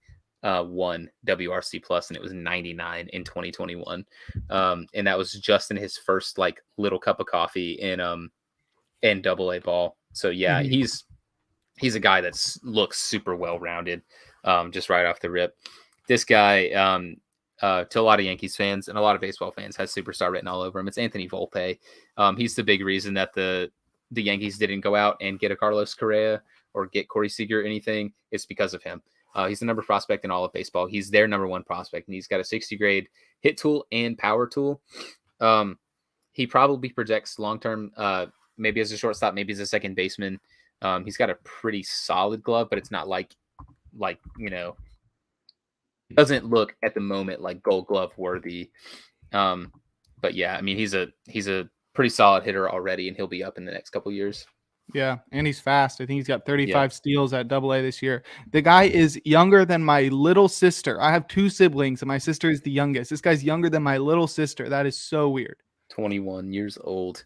Not hitting super good. He's got a 116 WRC plus, but it is his first stop in AA, and he's still so young. So he's going to be really good. Moving on to the outfielders. It's an A's prospect. Yeah, they got one in here. They did it, baby. This is their second, man. They did it. Yeah, that's true. They got Langoliers. He doesn't count though. They've only had him for like 8 months. All right. He doesn't count. Denzel Clark. He's a number 14 prospect. 60 grade run tool. He probably walks a ton. I mean, he's in the A system. I don't even know if I need to look it up. So is there what's there to say about Mr. Denzel? I don't know. I had not heard about him before. Oh, but also you're Ooh. pooping all over my A's. How many did the Cubs have? How many did the Cubs have, bro? One. Yeah, exactly. So I'm sorry, I- but what was that again? What was that again? Hey, this is not an ipso facto. Like this isn't an ipso facto argument. Like the A's are bad, but that doesn't mean the Cubs aren't not bad. Like, they're terrible. Denzel Clark is striking out 42.6% of the time. That in is A+ sick, bro. Yeah, that's really so good. high. That's really good. The higher, That's the really better. good. Yeah, that's really good. He still has an 89 WRC plus, but hey, he's making up for it, man. He's walking Fast. 9% of the time. He's fast, bro. That's all you He is need. fast. That's right. He'll be good at something. Maybe not. Maybe not. Maybe not hitting, but he'll be good at something. The White Maybe Sox not have, baseball. he'll find something he's good at. The White Sox are on here. They have their number 2 prospect is Oscar Colas. He's a 65 grade arm. You want to know why? Why? He was like the where is he from? I think he's Cuban. He was like the Cuban Otani is what they were calling him. Oh, was he? Yeah, when he was coming, like he was pitching and hitting, but he barely pitched, and they made him into an outfielder in over stateside. So he's really not going to be the Cuban Otani, but that's what people were calling him. Like the same way they were calling the next guy, like the next coming of Bo Jackson or Mike Trout. They were calling Colas like the Central American version of Otani, which is, really high praise. I mean, he's hitting okay in A+ ball. I mean, he's got a 129 WRC plus 311 average. I mean, that ain't bad. This next guy, I mean, lots of people have heard of him too. Number 40 prospect in baseball, number 3 prospect for the Yankees, 60 grade power, potential, you talked about it, future Bo Jackson, whatever, future Mike Trout. His stock's kind of fallen a little bit. Jason Dominguez. I mean, why is there a reason he's kind of fallen out of like the spotlight? He's still obviously very good, and he's still super young because he's just 19. But I think he's fallen off because he's not been like killing it in the minor leagues. 96 WRC plus in the CPX, which I forget what that is. That was in 2021, and then he moved up to low A, and he stayed at low A this year. He's still only 19, but I mean, a switch hitter who's getting like tool comparisons to Mike Trout, all the potential in the world. But yeah, he hasn't really acted on it thus far, which has sort of made his prospect stock fall a little bit. I mean, not in Yankees' eyes. They probably think they could trade Jason Dominguez straight up and get Shohei Ohtani, Juan Soto, and Mike Trout back or something. Probably. Yeah, the prospects TLDR says the Zion Williamson of baseball. Dominguez is a bulked up switch hitting tool shed. Yeah, he is a big boy. Yeah, he's a big boy for a 19-year-old. My height, but 20 pounds heavier and all muscle. Not quite as cool as a whatever they called that other guy, pot-bellied free swinger that looks like David Byrne or whatever. Fields at third base like David Byrne dancing. Yeah, my man. That's so cool. But yeah, Jason Dominguez, he's got all the potential in the world, like you said. Mm-hmm. He's a potentially special prospect. The Guardians are on here again. Shout out to the Guardians. They have the number 33 prospect in baseball and number 2 prospect on here. And that's George Valera. He's got a 55 grade hit and power tool. Obviously, he's an outfielder. I think he like projects to be in the corner. But yeah, he's just a really good hitter. And he's kind of showing that this year in the minors as well, I believe.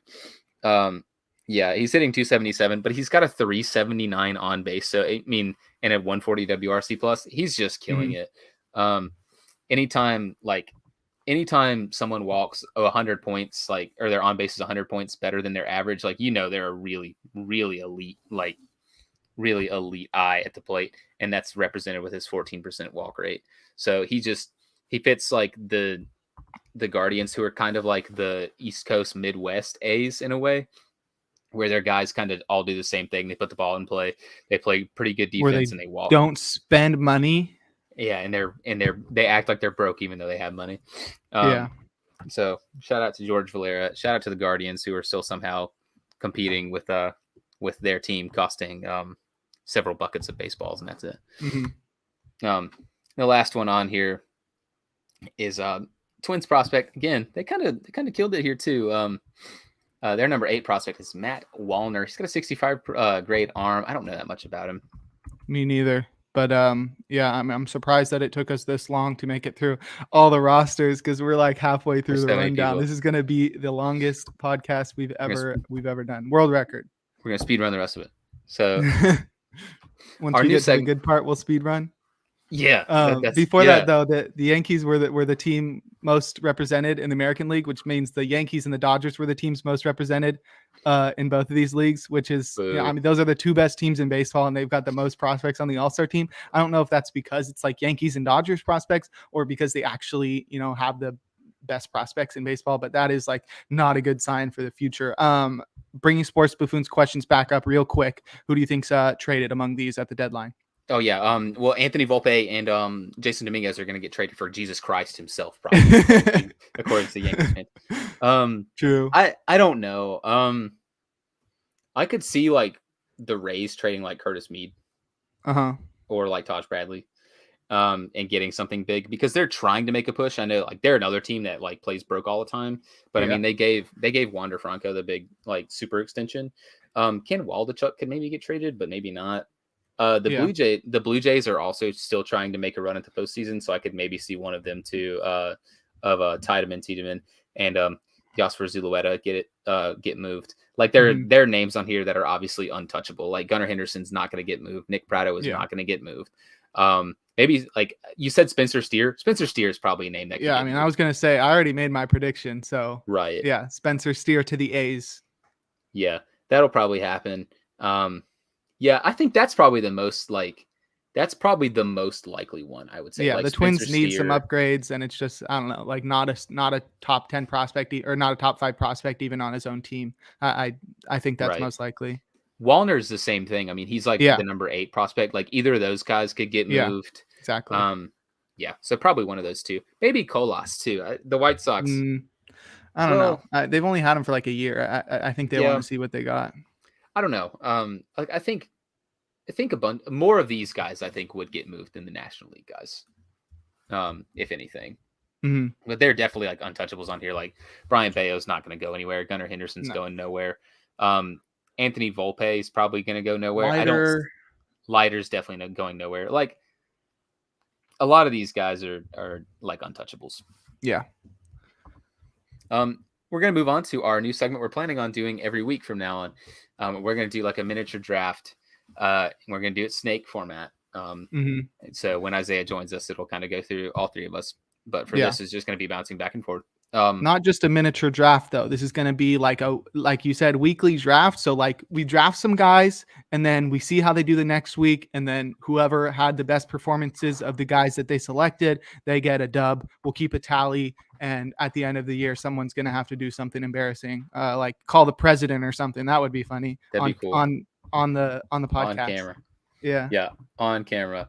So we're gonna start this. We're gonna do 3 tiers of starting pitchers. So it's gonna be like ace tier, slightly below ace tier, and then the tier 3 is gonna be kind of like your back end rotation guys. The goal is to pick our 3 picks. We're gonna face them head to head over the week, and then whoever comes out better is gonna win. So we're gonna start off. We're gonna flip a coin. We're gonna start snake draft. So I'll pick, Jake picks, Jake will pick again, then I'll pick, and it'll go back and forth like that from 6 players. So I'm going to flip a coin on my handy dandy computer that I'm talking to you through. So call it. Go ahead and call it, Jake. Heads or tails? Heads. Boy, it is taking forever. It is tails. I'm not capping. I promise.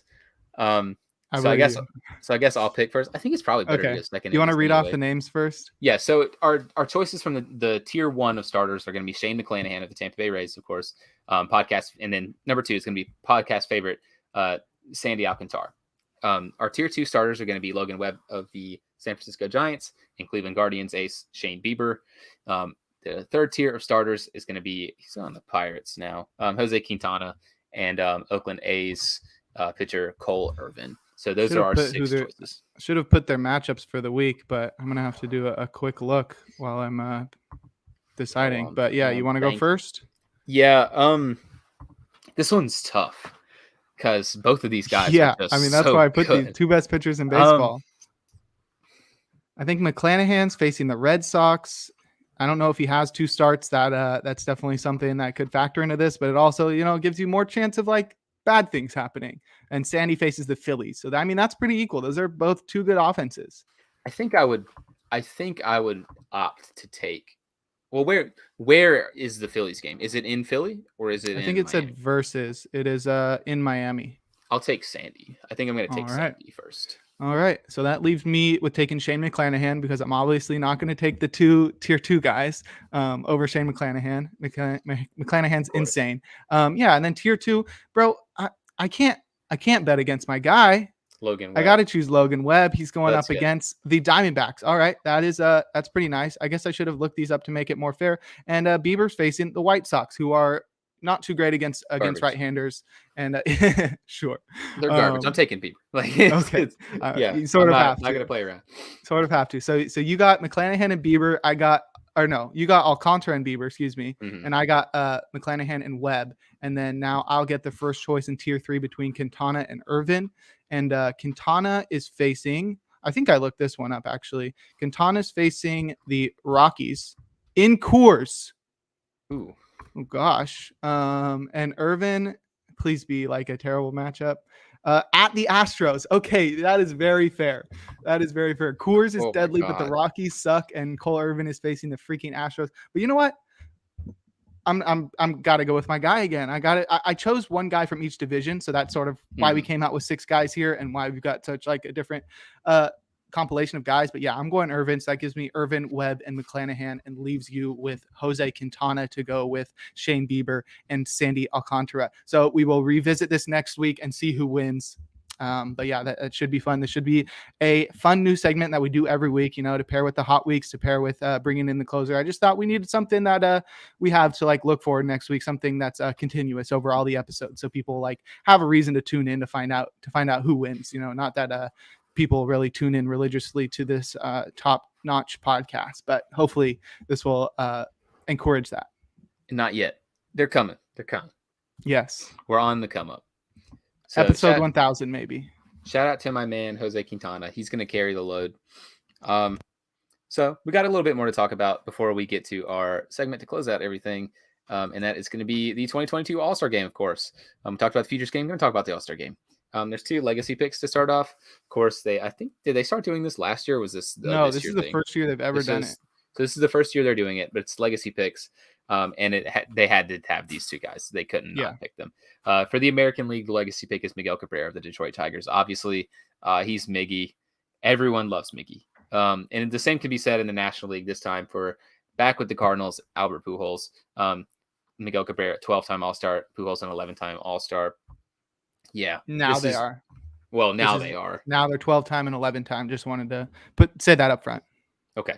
So we'll see these guys get very likely their last hurrah. Albert Pujols has already said he's going to retire. I don't think Miggy said he's going to retire. Miggy's retiring after next year, so he might get up to number 13. I was surprised to see that Miggy has more than Pujols, but it's probably due to Pujols just absolutely being terrible with the Angels. Yeah. So, yeah, I mean, Miggy's been batting .295 this year, so not to say that he's deserving because he's only got 3 homers, but pretty cool to see him still able to hit. But, yeah, they are 2 legends. What do you think of this? Like, what's your opinion of them? Yeah, I think this. This is cool. I think it's great. I think this is pretty cool because like as you long can as already it doesn't imagine, take away from other guys. Right. You can imagine like in the future though, like guys that are legends of the game, like getting their last run out as an all-star, like in a couple years down the line, it'll be like Kershaw and like Mike Trout and Verlander and like guys that we've both watched play baseball for 10 years, like for a lot of our life. And it's just cool to see them get like one last run out. Cause you all know like the farewell tour or whatever that they'll go on. This is just another thing to add to it. I love this. Totally agree.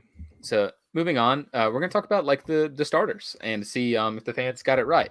Because we did this last podcast where we kind of thought who would get it and who would be our personal picks, which I think both ended up being relatively different. But do you just want to run down the picks and just like give our thoughts of like if the lineup's correct? Yeah, each position will say, did the fans get it right here? I mean, there is the caveat that this is all fan voting, which is why we're saying, did the fans get it right? But also it was down to like the final two guys a couple weeks ago, which is when we talked about it. So now like these guys are the starters. There's no more voting to go around. Right. So let's start with the American League roster, and starting on the catcher position. I mean, it's Alejandro Kirk. I don't know how, I think this one's totally right. There's no way it was going to be Jose Trevino, other than Yankees fans just kind of exploding the vote. But there's so many so many Blue Jays fans in Canada. Alejandro Kirk, he got it, and I think he's totally deserving. What do you think? Yep. First time All-Star. I agree. The fans got this one right. Absolutely. And this time at first base, it's fellow Blue Jay Vladimir Guerrero Jr. This is his second All-Star appearance. Thoughts here? I think they got it right. I think it was a pretty tough decision between him and Ty France. And we've got some stuff to say about Ty France, but I think they got it right. I think it was really close. Right. Yeah, I think this was pretty close too. Ty France, of course, has kind of been hurt, not playing. So it's hard. It's tough to give it to him, but Ty France definitely had a case. I think this is the right choice. Moving on to second base. It's Jose Altuve of Houston Astros, of course. This is his 8th All-Star appearance. This is the second most for the AL. Third most counting Miggy. So what are your thoughts here? They got it right. Yeah, he is the best second baseman. I think he's the second best, or he's the best second baseman in baseball. Yeah, I think they got it right, but I think it was really close between him and Andres Gimenez, and I talked about that a couple podcasts ago. I would have personally liked to see Andres Gimenez get it, but Jose Altuve is a good choice here too. Number 3, number 3 base. The third baseman is Rafael Devers. We talked about this last podcast too. I personally think they got it wrong. I think it's Jose Ramirez, but I don't think it's by that much. But for me, it's J-Ram. I don't see how it's not J-Ram. He's just had a better season than Rafael Devers.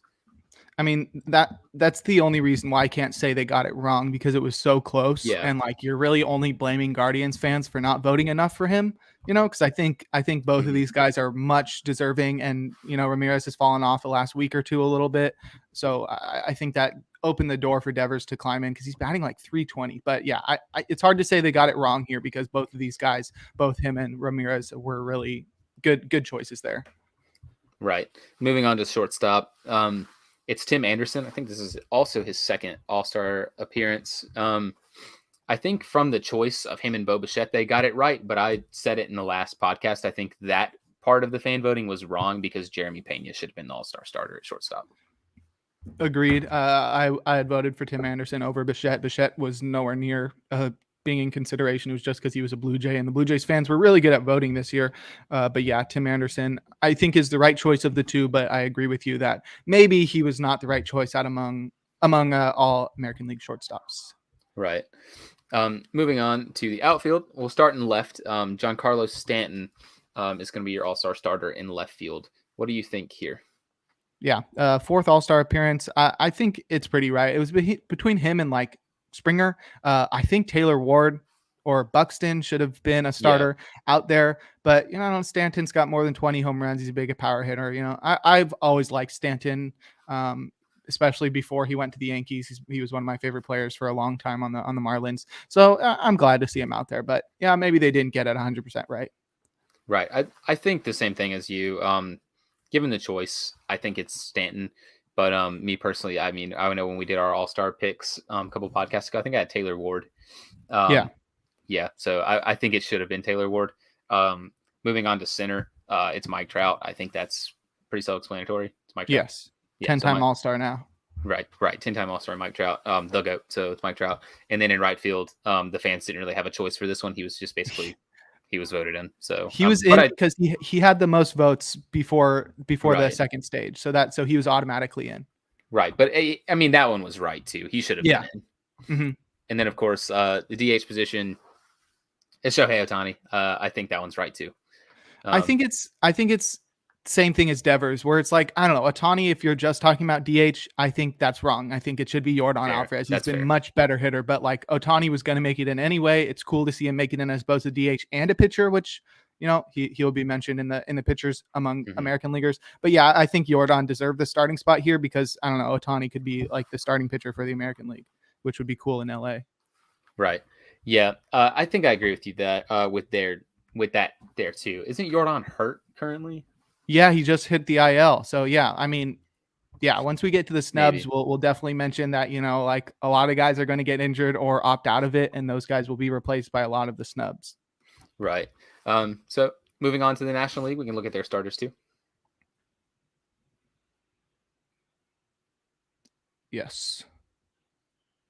Did you freeze? No. No. I'm looking for the last rundown so I can even see the other choices. Yeah. So looking at the I was so confused for a second. Let me find the right tab. Let me find the right tab. Yeah. On the National League side, the starter at catcher is the Chicago Cubs, Wilson Contreras. This is his third All-Star appearance now.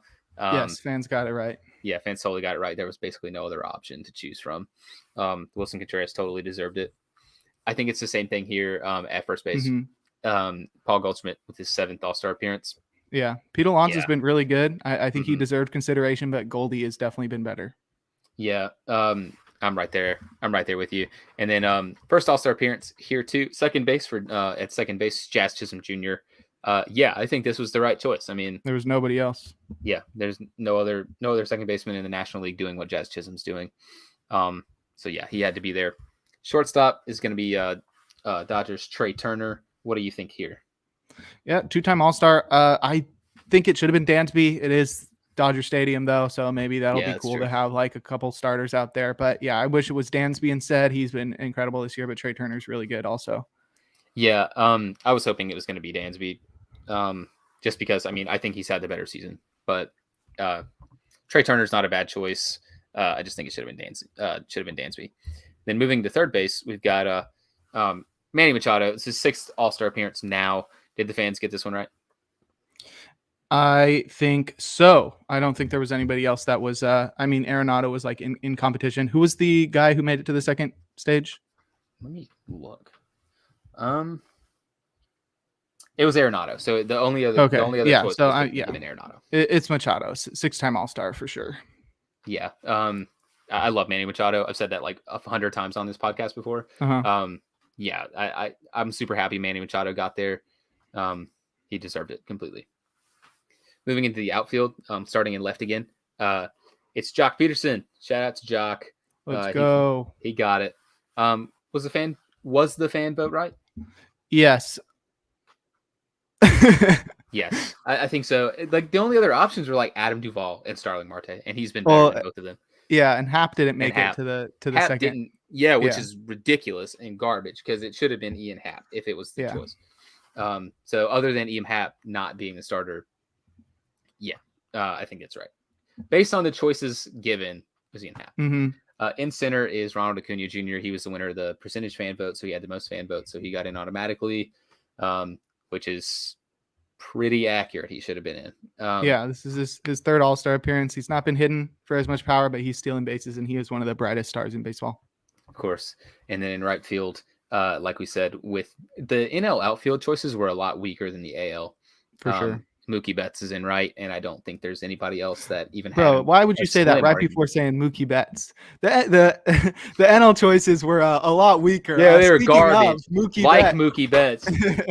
Yeah. No, Mookie is the best. Like of the choices, is like Ronald and then Mookie and then like everybody else. Like Jock was like better than like Duvall and Marte, but like Acuna and Betts are the two best from this choice. So it's like hard not to choose one of them. Yeah, fans got that one right. 6-time All-Star. Of course. And then the DH is Bryce Harper, and I don't even think William Contreras had a chance in this one. I wish it was just because Harper is out with the injury, but you know, I don't know, deserved this 7th All-Star appearance, and he will be replaced. You know, he's injured, so at least he's automatically in. So like somebody who was snubbed will get a chance later. But I've heard I heard this once before. I forget who it was, but like when a guy is snubbed from the All-Star and then gets put on afterwards, like they're sort of like, oh, like I was sort of like a consolation pick. Like I don't, it doesn't really count. Like I'm sort of like still pissed about it. I could see that though. Like, it's like, well, I didn't get voted in legitimately. Like that kind of sucks. That kind of sucks to feel. Just got an alert that the Dodgers are going to try to trade for Luis Castillo, so that'd be pretty fun. That would. All right. Well, I'll give your voice a little bit of a break, and I will run down the pitchers from the American League. Thank you. Yeah, no problem. We got a lot of names. We got a lot of first timers. We also got a few guys that are representing their team as the only representative, and that is Paul Blackburn as the only representative of the A's. This is his first All-Star appearance. Yes, sir. The GOAT. He just allowed 6 earned runs yesterday. So glad that he got in before that. Yeah, but definitely cool. He's a Bay Area native, so cool for that one. Class A, Manuel Class A, one of the best relievers in baseball. This is his first All-Star appearance as well. He has made it for the Cleveland Guardians. Very cool. Definitely deserving.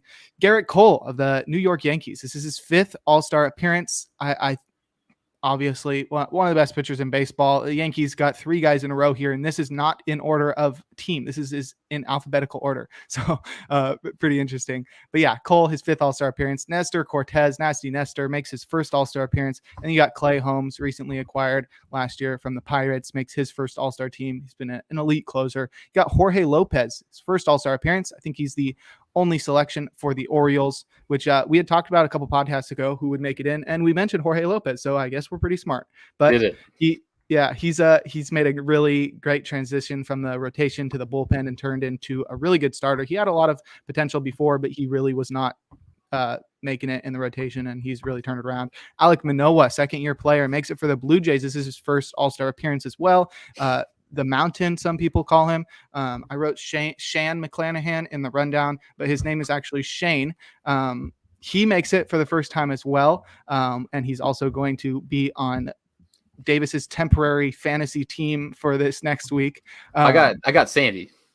Oh yeah, you're right. He's going to be on my temporary. Yeah, you're right. I keep mixing that up. I might do that for a while. Oh well. Shohei Ohtani makes his second All-Star appearance and second as both a hitter and a pitcher. That's pretty cool. Martin Perez, who had a really crazy first half on the back of just like impeccable command, makes his first All-Star team after being, like a really well-regarded prospect and not really panning out. So cool to see him make the All-Star team. I think he's like from Texas or something too. So cool to see him make it with the Rangers. And then you got Gregory Soto making his second All-Star appearance. I think he's the only selection for the Tigers other than Miggy Cabrera, obviously, but he is, sort of different process there, but pretty cool to see him make it into 2 All-Star teams in his first 2 seasons. I think it's his first 2 seasons. And then you got Framber Valdez of the Houston Astros making his first All-Star team. He's like the premier innings eater. I don't want to compare him to Sandy because Sandy is so crazy, but Framber is like the Sandy of the American League, but sort of a couple tiers down in that he doesn't strike out a lot of guys, but he eats a lot of innings and he's really consistent. And then you got the guy with the most All-Star selections among this group, and that's Justin Verlander making his 9th team. He has been really good this year. Let me think of a question to ask you among these guys. Who are you most excited to see pitch in this year's All-Star game from the American League? From the American League? Oh, Ohtani. It's Ohtani. Every time Ohtani pitches is super exciting, but seeing Shane McClanahan, Jorge Lopez, because we shilled for Jorge Lopez, is also pretty fun. JV in his 9th game, he's a 40-year-old man. There's a lot of fun pitchers on the AL side. Alek Manoah too.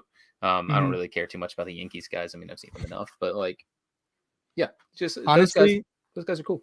As Blackburn. Like a non-Yankees fan, Blackburn, that would be cool. As a non-Yankees fan, I'm actually really excited to see Nestor in the All-Star game. I think he's going to pull some funny stuff. I think because you remember he always messes with the timing and stuff. Yeah, that at bat he had against Shohei where he double pumped 6 times and Shohei called time in the middle. Not even, I think the umpire called time. He was just I think he's going to do some goofy stuff like that for sure if he does get on the mound. So I'm excited to see Nestor.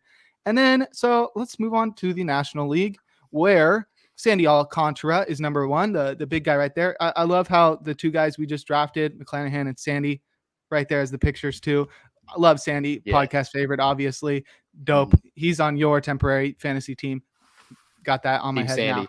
Yeah, this is his second All-Star appearance. He made it in 2019 as the only Marlins representative back then. He is once again the only Marlins representative. And we've got, is that right? Yeah, that's right. Whoa, Pablo Lopez didn't make it. What the heck? Add him to the David snubs. Bednar, like you like to say, Yinzer Supreme. He made the All-Star team for his first time. He is the Pirates representative. Did you see that video that the Pirates posted where the manager, forget the name of their manager, but he said they normally give champagne, and they gave him a 6-pack of beer or whatever of like, I don't know, some Pittsburgh type beer that I've never heard of, and they were just like, yeah, like the Yinzer, you know, he's not going to drink the champagne, he's going to drink this beer. And I was like, oh, that's pretty cool. Corbin Burns makes his second All-Star appearance, one of the best pitchers in baseball. Luis Castillo is the representative of the Reds. He makes his second All-Star team even after missing the whole month of April. You got Edwin Diaz, who is the strikeout king in the major leagues, makes his second All-Star appearance, first with the Mets. Pretty surprising to me that he's only made 2 because he seemed like one of the top closers in baseball for a while. You got Max Fried of the Atlanta Braves making his first, which is I don't know. That one also surprised me. How has he not made an All-Star team before? I thought he made it last year. I could have sworn he made it last year. That's what I thought, and he has not. You got Tony Gonsolin, who's got a shot at starting the All-Star game. I think it should be Sandy, but you know, we're in LA, we're in Hollywood. Tony Gonsolin pitches for the Dodgers.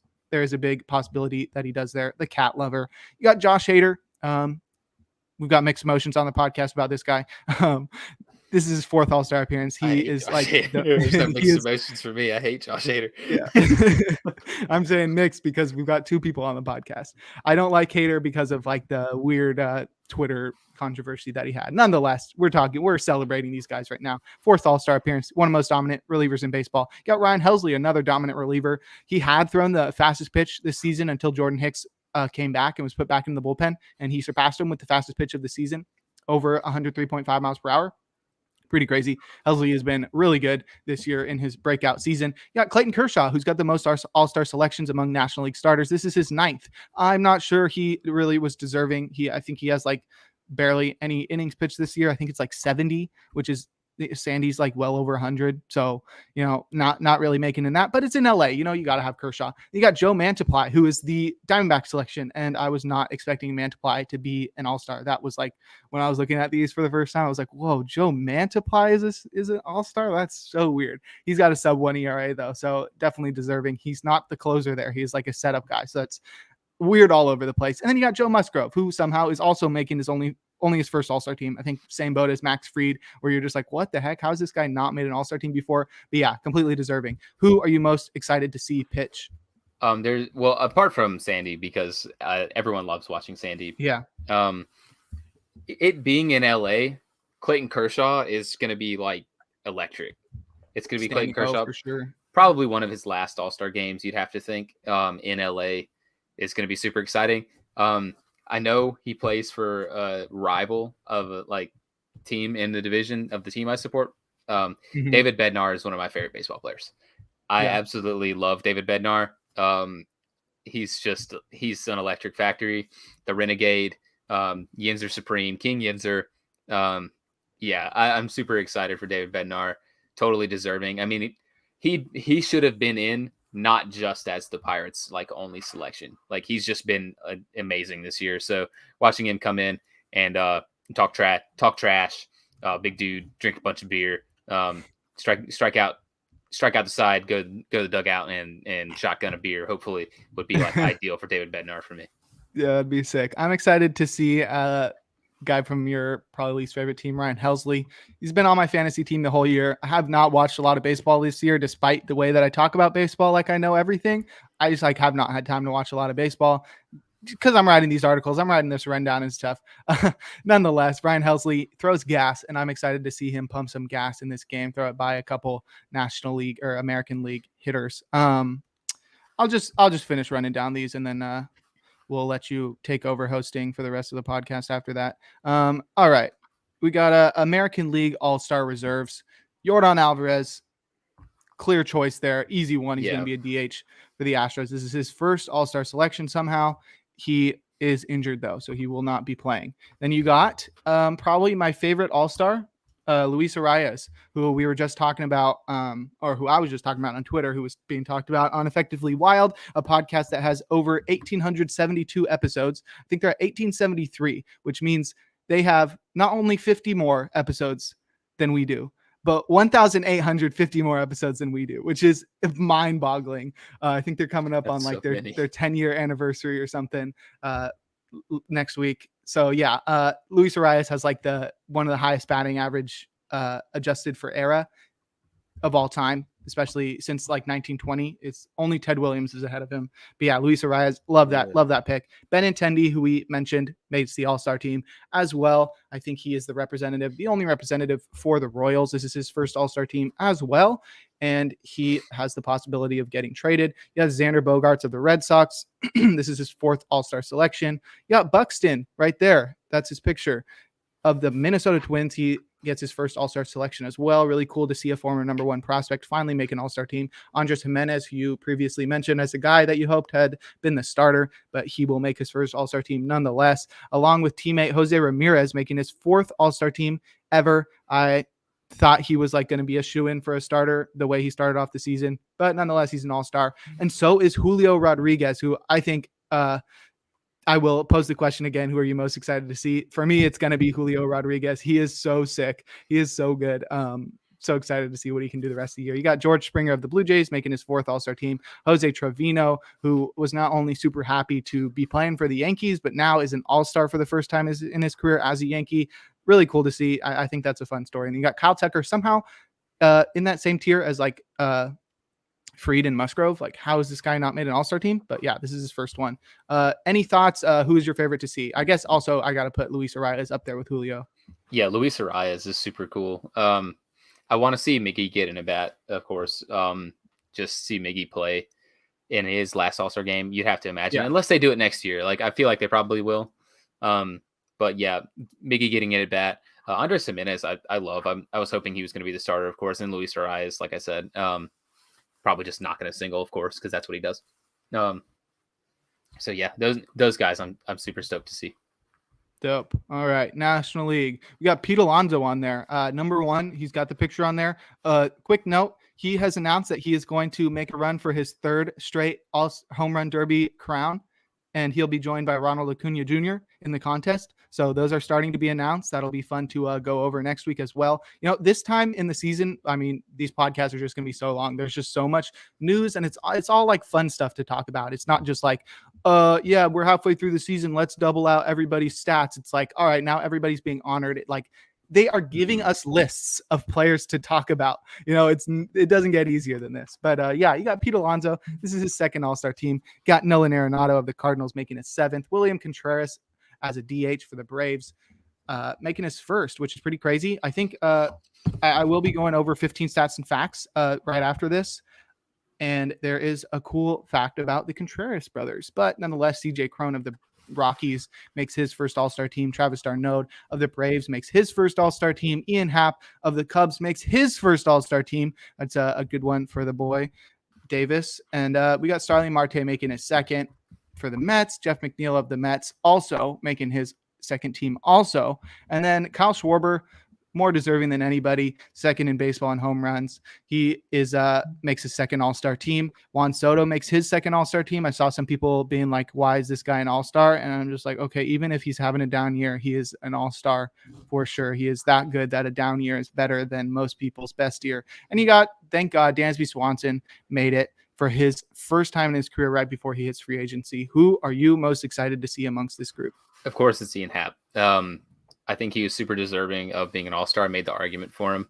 Bunch of guys on here. Kyle Schwarber, of course. Love Kyle Schwarber. Cubs are really stupid for they didn't even trade him. They non-tendered him, and now he's like hitting 1 million home runs still. I would love to see William Contreras and Wilson Contreras get an at bat. Hopefully they have like the lineup structured where they'll hit back to back. I would love that. But so yeah, those three super stoked for. CJ Cron, also really excited for. He's super deserving. He was the home run leader for a while to start the year and kind of tapered off a little bit. But yeah, those guys. Juan Soto, we'll get in at bat and he'll do the funny shuffle for the All-Star game. So yep, that's who I'm excited to see. I love what Juan Soto does at the plate. He's a lot of fun to watch. Yeah, that's the whole rosters. So before we move on to one of the biggest segments that people have been waiting for a long time. We're about to hit that. But first, we've got 15 stats and facts about the MLB All-Star Game, about 22 All-Star rosters. This is stolen content from Sarah Langs of MLB.com. She writes for MLB.com. She's a really great follow on Twitter as well. I think it's what's her Twitter? I just feel bad for stealing her content. Slangs on Sports, SLANGSONSPORTS. So she is a really good follow for stats and stuff. She's also a really good writer on MLB.com. I don't feel as bad. She writes for MLB.com. She gets enough views. Thanks for giving us these stats and facts. I don't have to look them up myself. I want your thoughts on each of them, though. There's only 15. That's a lot. It can be just a quick thought. Number one, the reserves were revealed. The Yankees lead the way with 6 All-Stars. This is their most All-Stars since 2011, since they had 8. Quick thought. I'm not surprised. They're more Yankees fans probably than anything, like in any other team. But they're being voted in by the players and the commissioner's office, because only did they have like 2 starters? Well, they had Judge and they had Stanton. they had Judge and Stanton. So I mean, there's 4 of them that are in there. There's like no other option at like catcher, so like Trevino got voted in. Yeah. Cole, I was kind of surprised by, but not like Clay Holmes and Nestor. Nestor's a freak, and Clay Holmes has been like electric. Cole's good, but he hasn't been like Garrett Cole, like past, like completely unhittable good.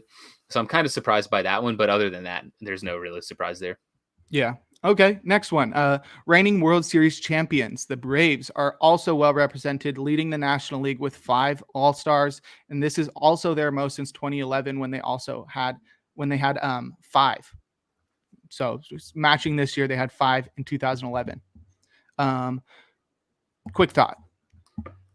I'm like a little bit more surprised by that, just because William Contreras got in. Yeah. Darno got in. Dansby should have Dansby should have probably been the starter. Ronald got in. You said they had 4, right? So that's all 4. 5. Who's the other? Freed, of course. Yeah. That's kind of surprising. Like we said, I'm surprised Freed hasn't gotten in before. Is this Dansby's first All-Star? Yes, sir. How has he not gotten another All-Star appearance? He was good last year. Yeah. I don't know. Yeah, that's more surprising than the Yankees one. All right. Moving on. This is the one that I had previously hinted at. Speaking of Contreras of the Braves, he joins his brother Wilson on the NL roster. They're the first brothers to make it to the All-Star game in the same season since Aaron and Brett Boone from 2003. And they're the first to be on the same team together since Sandy and Roberto Alomar in 1998. I didn't read this whole thing. With William named the starting DH in place of injured Bryce Harper, they'll be the first to start for the same league since the Alomars in 92, which was 6 years before they were the last brothers to make it on the same team.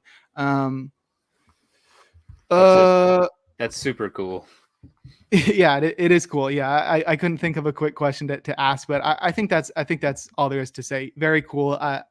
If only my brother and I were so good at baseball that we could have made an all-star team together, or even made a high school baseball team. Even I haven't played baseball for a long time, but overall they'll be the 5th set of brothers to start the All-Star game in the same year, joining the Alomars, the DiMaggio brothers, the Dixie and Harry Walker, and Mort and Walker Cooper.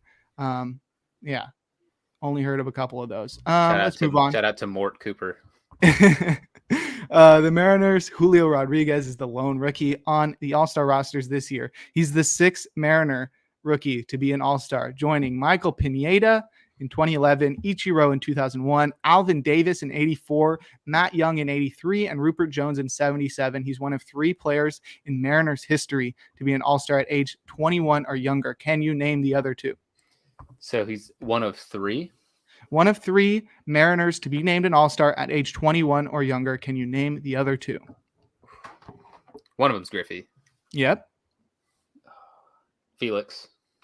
No. Felix isn't one? No, it is a position player.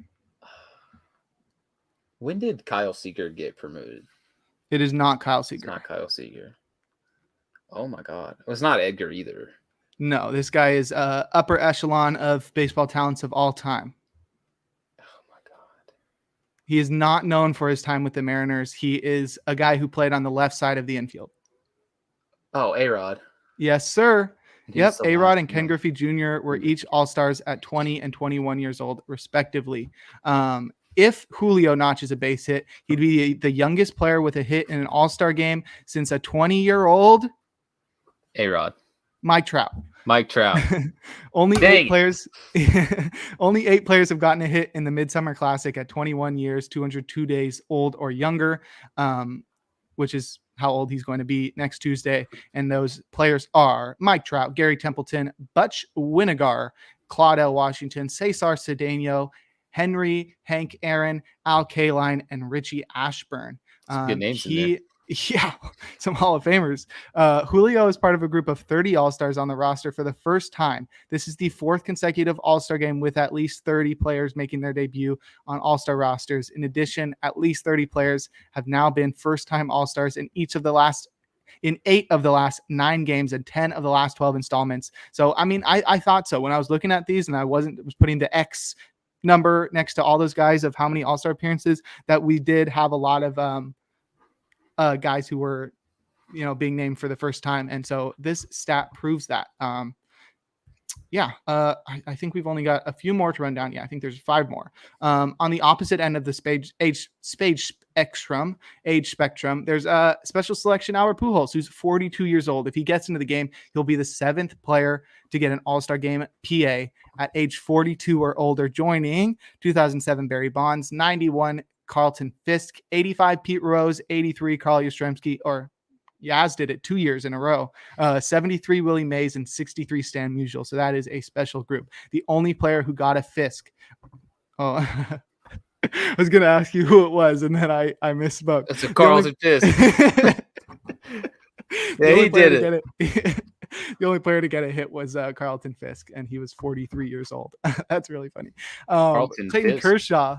Yeah. Clayton Kershaw made his 9th All-Star selection, 2nd most in Dodgers history behind Pee Wee Reese. He broke a tie of 8 with Steve Garvey, Don Drysdale, Roy Campanella, and Gil Hodges. For the 2nd year in a row, Shohei Ohtani is both a hitter and a pitcher on the All-Star team. Last year, he was the first player to do that. That was one that I had already mentioned.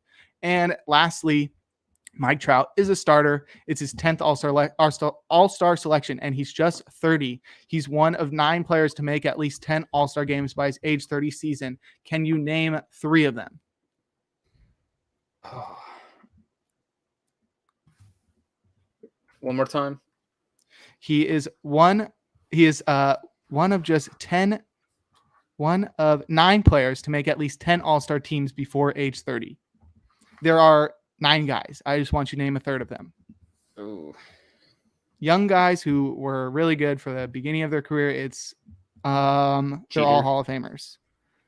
Not Jeter. They're all Hall of Famers. Willie Mays. No, and I think that's because the All-Star game was weird back then. Or maybe because the color of his skin. That's very unfortunately true. Man. All right, name 2. I'm struggling. Is A-Rod one of them? Yes. Okay, so A-Rod's one of them. Is Griffey one of them? Yes. All right, name one more. One more. It's not including Mike Trout because he's the one. These are Hall of Famers. Some of the greatest players of all time, like top tier Hall of Famers. I'm trying to think of players that have is it Hank Aaron? Yes. All yes. Right. You got it. Go. You got 3. All right. And the other ones are Johnny Bench, Al Kaline, Mickey Mantle, Pudge Rodriguez, and Rod Carew.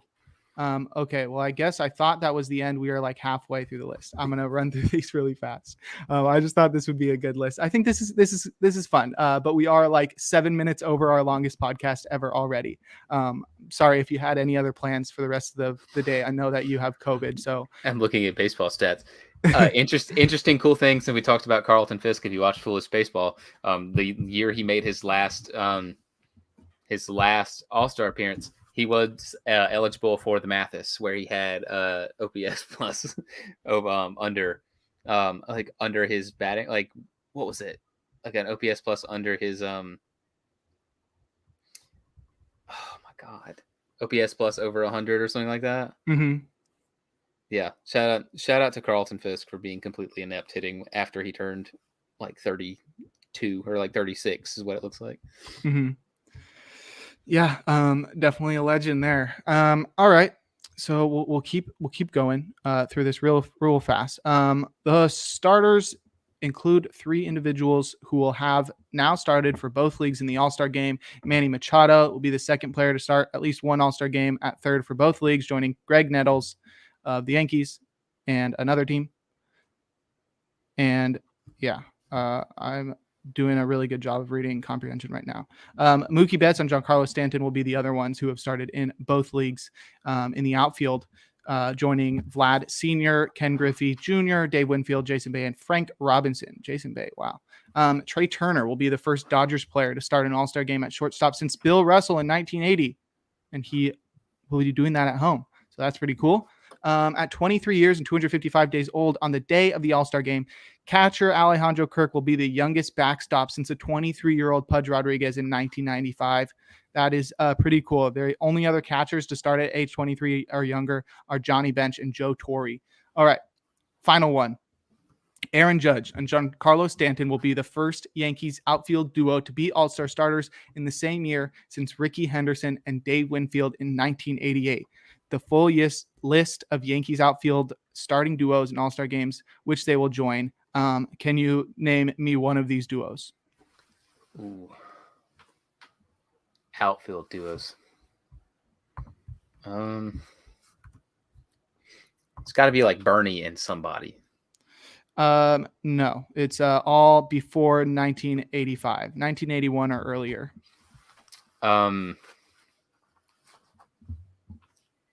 I think the easiest one is from the 60s. Like Mickey and Maris, maybe? Yes, sir. They did it from 1960 to 1962, so 3 years in a row. And they're also, nice. It was also done by, well done, Reggie Jackson and Dave Winfield, Hank Bauer and Mickey Mantle, Joe DiMaggio and Tommy Henrik, DiMaggio, Charlie Keller, DiMaggio and George Selkirk, and 1933, Ben Chapman and some guy named Babe Ruth. Ben Chapman's a jerk. So, yeah. Is he? All Ben Chapman slander is tolerated around here. All right, yeah. Well, he joins another nobody named Babe Ruth. So, yeah, no idea who those guys are. But, yeah, we've got – go ahead. Ben Chapman was the guy that was the manager of the Reds that heckled Jackie Robinson in the game where Eddie the Brat Stanky gave him the business and got thrown out of the game. So, oh yeah, he sounds like a nice guy. Yeah, Ben Chapman, total jerk. If you ever watched 42, you'll get to see how much of a jerk he was. You should totally do that. All right. Well, now we're moving on to the, what everybody's been waiting for, long awaited, 2 hours and 11 minutes into the podcast. Now we get to it, but this is our second to last little thing. So I'm going to let you retake over the reins of the podcast for this part. And just to let you know, the asterisks are guys that, because I took these names from a Jeff Passan tweet. The asterisks are guys that he named as like secondary guys that, should have been thought about. And the guys with the arrows sort of thingy, the carrot, were added by me because the American League had a lot less snubs than the National League. Okay, so going over some snubs to the All-Star game, there's always going to be players that aren't going to be included. But this year, I think there were a couple ones that were pretty egregious. Pretty egregious ones to leap off.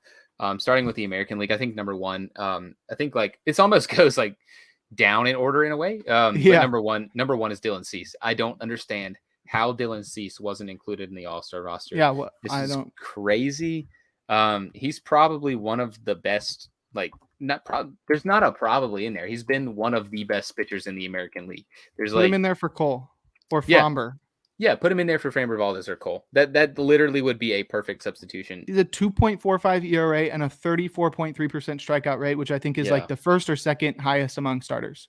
Yeah, that's just ridiculous that he wasn't included. The other one is like Ty France. Ty France being left off altogether. I know he's hurt. He almost got voted in as a starter. Yeah, that's dumb. He almost got voted in as a starter. They left him off the roster entirely. Yeah, he batted 306 with 10 homers, and he only struck out 14% of the time. I kind of understand, if you have to make a choice between him and Arias because Arias is actually available, but, you can make room to put Ty France in there. There's no reason. Yeah, I think he's going to – I think he will be the first guy to replace Jordan. I could see that for sure. But, yeah, Ty France being left off was kind of crazy. Kevin Gossman was another interesting one that got left off. You could put him in for Cole because he's been better than Cole. Yeah, he's a 1.67 FIP. He's unhittable. He's unhittable when Ridiculous. he's on. And he's not on the list. Michael King, who had who was the reliever that was ahead of him? It wasn't Holmes, but Michael King has been. What do you mean ahead of him? Well, there was another reliever that got in over him that already had another mention, wasn't there? In the AL side, like I thought at least. Let me go back to the pitchers. But you could have put him in for I don't know, probably like Framber Valdez or Verlander. I don't know. That was weird. I think he does ultimately get in probably as a replacement for somebody who starts the weekend before the All-Star game. Right. Jeremy Pena, like I said earlier, in my opinion, I had to add that one because he was snubbed by Passan. Yeah, that's crazy. I know you sent the tweet to the group chat and you're like, wow, there are some names on here that aren't. And then you found him in deep in the tweets. He listed 15 names. Yeah, and I was looking through them. I was like, where's Ty France? Where's Kevin Goss? Oh wait, there's Kevin Gossman. Oh wait, there's Ty France. Yeah, no, he left out Jeremy Pena. Jeremy Pena should have been the starter at shortstop. He's had a better season than Tim Anderson. 2.6 WAR. That's crazy. Yeah, that's stupid. Jeremy Pena being left off altogether is crazy. John Schreiber, I didn't know much about him, but I looked at that one and discovered that he had a sub-1 ERA in 30 innings pitched, which is he's a side armor too. That's normally crazy. You think of side armors as guys who pitch to contact, Tyler Rogers-esque. He's got a 33% strikeout rate. Wild. Yeah, he's been really good. Him not being on there is pretty crazy. 0.62 ERA. Just wild. What's his FIP? I bet it's low. I'm gonna look it up really quick. But the last one, I got it. It's 1.7. No, 1.96. That's crazy too. The last one that was left off, like we said with Pena, for me, Taylor Ward was the starter in left field over Stanton. I don't understand how he's completely left off. Even off Passan's list. Yeah, Pat, get it together. 158 WRC plus, bro. Get it together, Passan. That's crazy. Yeah, so those guys are the snubs from the American League side. I think that one's pretty crazy. The National League side, there are more snubs, but there are some egregious ones in here too. Starting off with Josh Bell. Josh Bell was more than good enough to be an all-star. He's been quietly very, very good in Washington after a slow start. But yeah, he was on the voting. He's got a 143 WRC plus, 2.2 WAR, excuse me. And he's cut his strikeout rate by 5% from his career, which is crazy. He's striking out 13% of the time with 12 dingers and a 304 average. That's just insane. So he was left off completely. Brandon Drury was left off. I don't know enough about. I think he should have been in there for Castillo. I mean, Castillo's been good, but he missed the whole first month. Drury is the biggest breakout of the whole season. That's fair. Reds love 18 dingers. Reds love a breakout. I wrote about Tyler Naquin I think last year when he was going off for the 2 months. I could see that over Castillo because he missed the whole the entirety of April. Yeah, and he's been good, but Drury makes more sense. Tommy Edman being left off too was pretty crazy. You could have made a case for him to start too at shortstop. Yeah, his stats aren't that great, but he is one of those guys that just with this fielding and stuff. I think he might have some of the highest WAR total in the National League. I think so.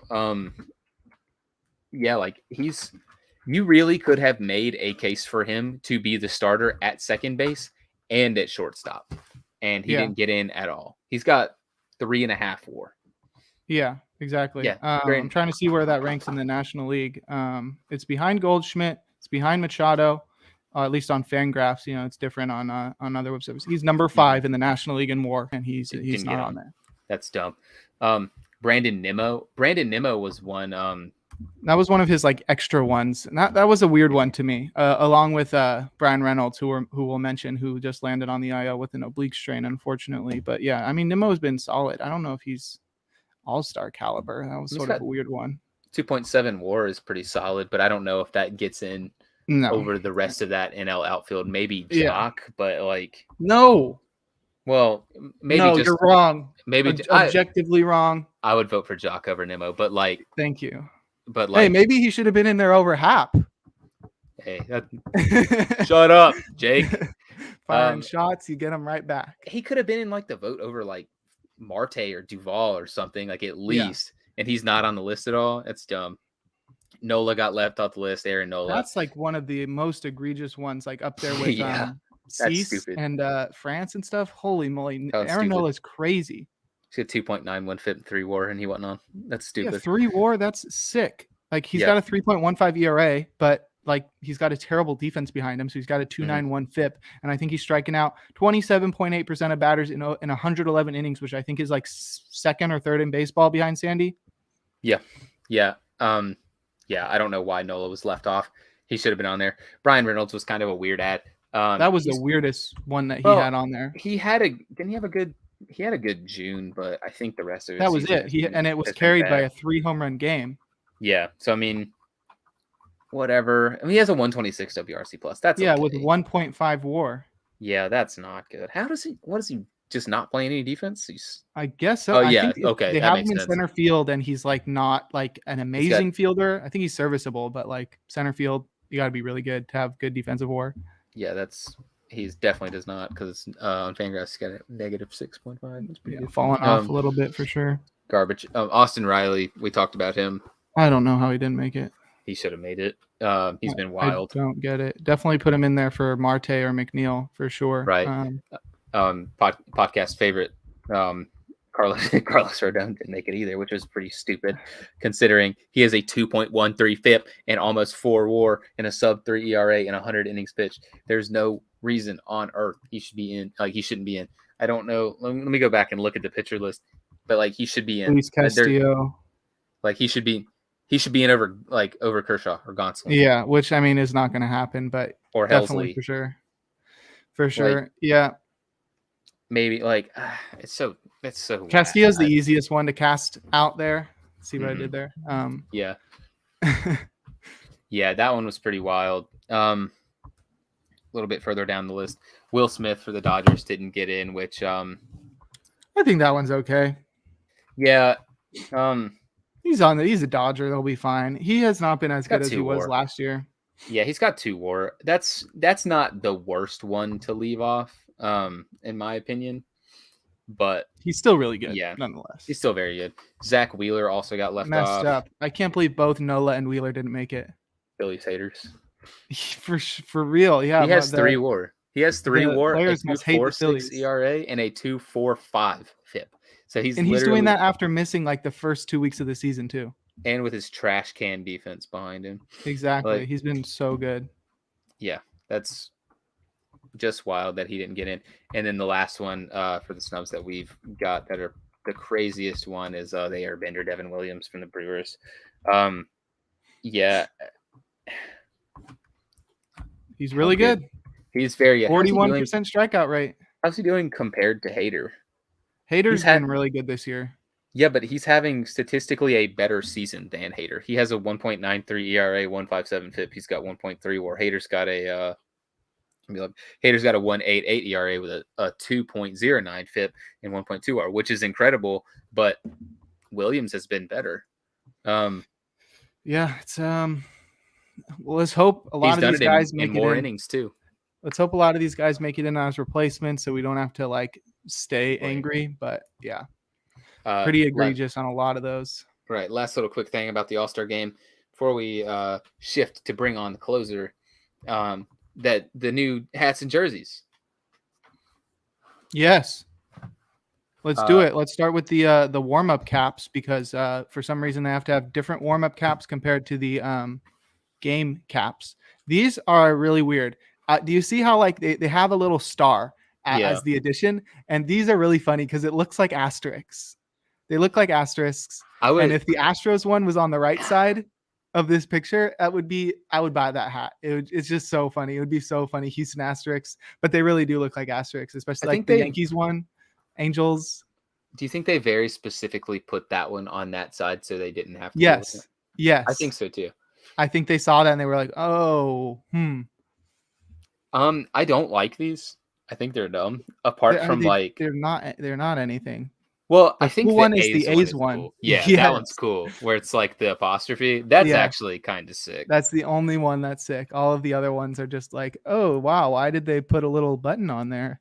Well, like the Marlins one isn't bad either. The ones that like aren't obnoxious, like or that have them just like most low. it's just like I don't not know. anything. It's like when you have like the TM next to a logo. Yeah, that's weird. It's not adding anything. The A's one is the only one that's cool, and because that could be like worn as a hat, then you would be like, oh, you can't even tell it's an All-Star hat. But I don't know. Yeah. Like this Giants one back here.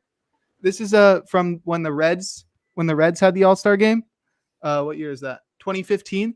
You can tell that what this is supposed to be. That this is supposed to be an All-Star hat that it was for the Reds because it's like so different than just adding a little star up there.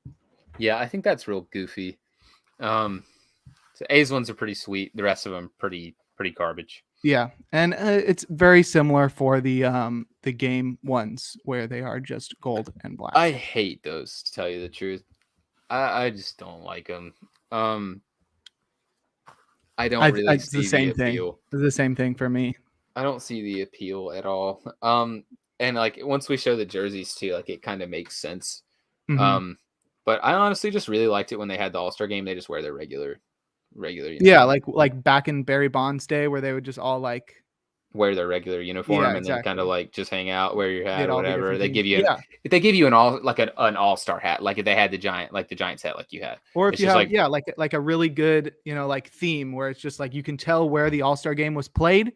Right. But it's also like everybody has a unique thing, but this is just like, oh, like, wow, you have a gold hat. Like, why is it gold like that? Where was the All-Star game played? Oh, that's an All-Star game hat? Oh, I guess so, because it's got a little tiny asterisk star. It kind of fits because it's going to be in Los Angeles and they have the worst City Connect jersey, so they gave him the worst All-Star. Roasted. Yeah, so I don't like them. Let's see those jerseys. This is the American League. They're just boring. Like, I don't see the appeal. They're super boring. Those look pretty clean. I think it looks pretty clean, but they are boring.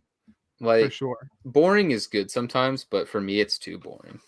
Yeah, definitely. And then National League, because they're the home team, you get the white ones. I think the black ones are way cooler, honestly. I actually like the white ones a little better, but I think they're also kind of whack because for me, the gold always signifies like, how they have the team that wins the World Series to wear gold. Yes. Like that kind of sucks. Like, that kind of sucks because now like you have to, if you want to buy like an All-Star jersey and you're a fan of like the Diamondbacks, you have to wear that. Like, yeah, I don't know. They're mid, super mid.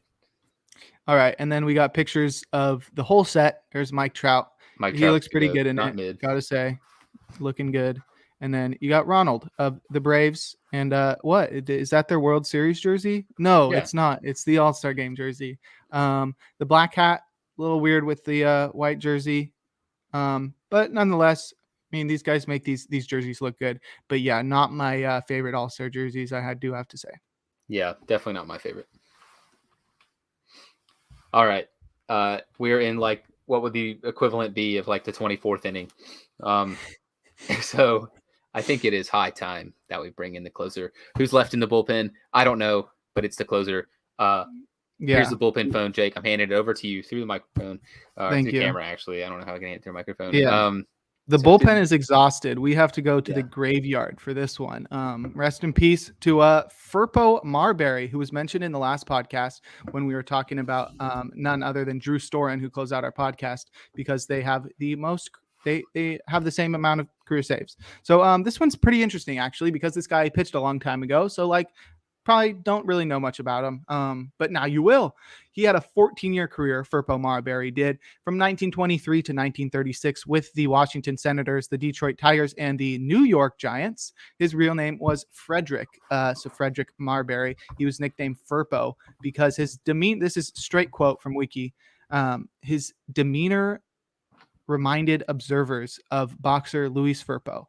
Who is that? And also that's a weird way to get a nickname. And Marbury actually didn't end up liking it. He complained about it a lot. So good thing that's what we call him by now that he's dead. Really too bad. Super weird. He was the first prominent reliever in MLB history. So that's what he gets to lay claim to for for his career. He debuted in August of 1923 against the Chicago White Sox. He pitched 1 inning. He allowed 2 hits. He allowed 1 run. He didn't walk anybody, and he didn't strike anybody out. And then he finished that first season with a 2.82 ERA in his rookie year, and then began his career as one of the most effective swingmen of his time. 1924, he led the majors in 50 appearances, 31 games finished, and saved 15 games across 195.1 innings pitched with just 68 strikeouts. This was a different era by a lot. This was like 100 years ago about. And he was leading the league in saves with 15, but he was starting games. He was finishing games off. It was weird. At the time, it was like, if you were a closer, if you were like a reliever, you were sort of looked down upon. Like, guys were expected to finish games that they started. And if you're coming in and relieving, that's sort of like a lesser job. You're less manly. You're not able to pitch a whole game, but he did that. He had complete games throughout his career, but that 1924 season, he had a 3.09 ERA and a 1.33 whip. And as he led the majors with 50 appearances, he was the first player ever to pitch in 50 games in a season.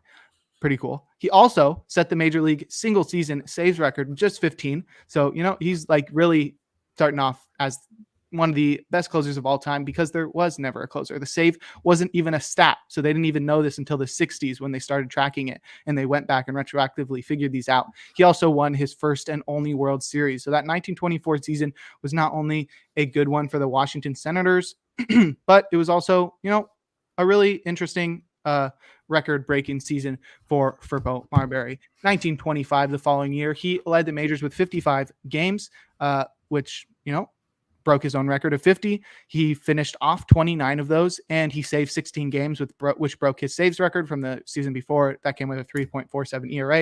And in 1926, that was his best season. He pitched in 64 games, major league record, finished 47 of them. Pretty incredible. That probably was its own major league record. I didn't see it on the wiki. And he saved 22 games, which is his most of his career, and set the single season saves record for a little bit of time. He pitched 138 innings, struck out 43 batters. It's crazy. 3 ERA and a 1.35 whip. And he took over the career saves record with just 53, which is crazy that now the leader has over 600. Nonetheless, he took a step back in production in 1927. He only saved 8 games that year. 1928, he was back on the horse, finished off 80 games to lead the majors. 26 games, excuse me. He appeared in 48 games. He had a couple saves and a 3.85 ERA. 29, very similar season. 49 games appeared in to lead the majors. He led the majors with 9 saves. He won 19 ball games and pitched 250 and a third innings. This is as a swingman. Pretty crazy. Yeah, a 3.06 ERA as well. That's probably his second best season behind that 1926 year. He had a down season in 1930 before his most nationally recognized season in 1931, where he led the majors with only 8 saves, but he had a 3.45 ERA. And why I say nationally recognized is because he finished 13th in MVP voting the year that Lefty Grove won. So that was pretty interesting. 1932, he led the majors with 54 more games, saved 13 more ball games to lead the majors, and had a 4.01 ERA. And he became the only player ever to lead the majors in saves 6 times. I think that still stands. I'm not 100% sure, but that was the impression I got from his wiki, that with this 6th league leading save season, he became the only player ever. And he was traded to Detroit following that season of 1932. So 1933 was his first season in Detroit, where he pitched to a 3.29 ERA, saved a couple ball games. And then he pitched another season in Detroit, appeared in just 5 games for them in 1935. And a testament to the times, he was offered a job as an umpire. And after appearing in just 5 games, they were just like, you sort of suck. You want to be an umpire? And he was just like, yeah. He accepted that. He accepted the offer, and he was an umpire for the rest of the season. They wouldn't let him umpire any Washington Senators games because, that was his team, bro. But he got to finish out his career in Washington. After he went to the Giants, he played 1 game. He appeared in 1 game for the Giants, finished off his career with Washington with like 6 more appearances that year. And that would end his career. A pretty interesting career, if I have to say so myself. That career itself finished with 30.6 Baseball Reference WAR across 2,067 and a third innings pitched, with only 822 strikeouts, a 3.63 ERA, and a 1.32 whip. It came with 99 saves, which ties in for 161st all time. And you might have heard these names before: AJ Ramos, Drew Storen, and Jorge Julio, as they were the guys mentioned last podcast as well. And he finished his career with the most relief appearances and saves of all time. Obviously, those have been surpassed by far since then, but when he retired, he was the greatest closer of all time before closers were even a thing. So that is Furpo Marbury. And never put up the banner. Well, because I made it, I'm going to take the time to just put it up. There we go. Bring in the closer, Furpo Marbury. He closed it out. That's how you spell his name. And, he did a great job. And we've got a comment from my brother in the comments on YouTube. Good stuff, boys. And I would say so myself. 30 minutes longer than our longest podcast. Thank you, Luke. Your brother is the star of the show. He is carrying my ass today because I have COVID. So he's the GOAT. Shout out to Jake. If you want to check out all of our social medias, you can do so at the ones below. I'm Davis Bird. You can see me at DVSBird on Twitter. You can check out Jake Crumpler on Twitter at Jake Crumpler. It's pretty simple, his name. Read all of his stuff at theathleteshub.org. I got it wrong at the start of the show. I will not get it wrong at the end of the show. So read all of his stuff at theathleteshub.org. He does great work over there. Check out all of his stuff with Baseball HQ. Check out all of his stuff with Pitcher List. He just makes good baseball stuff, man. If you like baseball, if you like fantasy, if you like fantasy sports, fantasy baseball, read Jake's stuff. He just makes excellent content.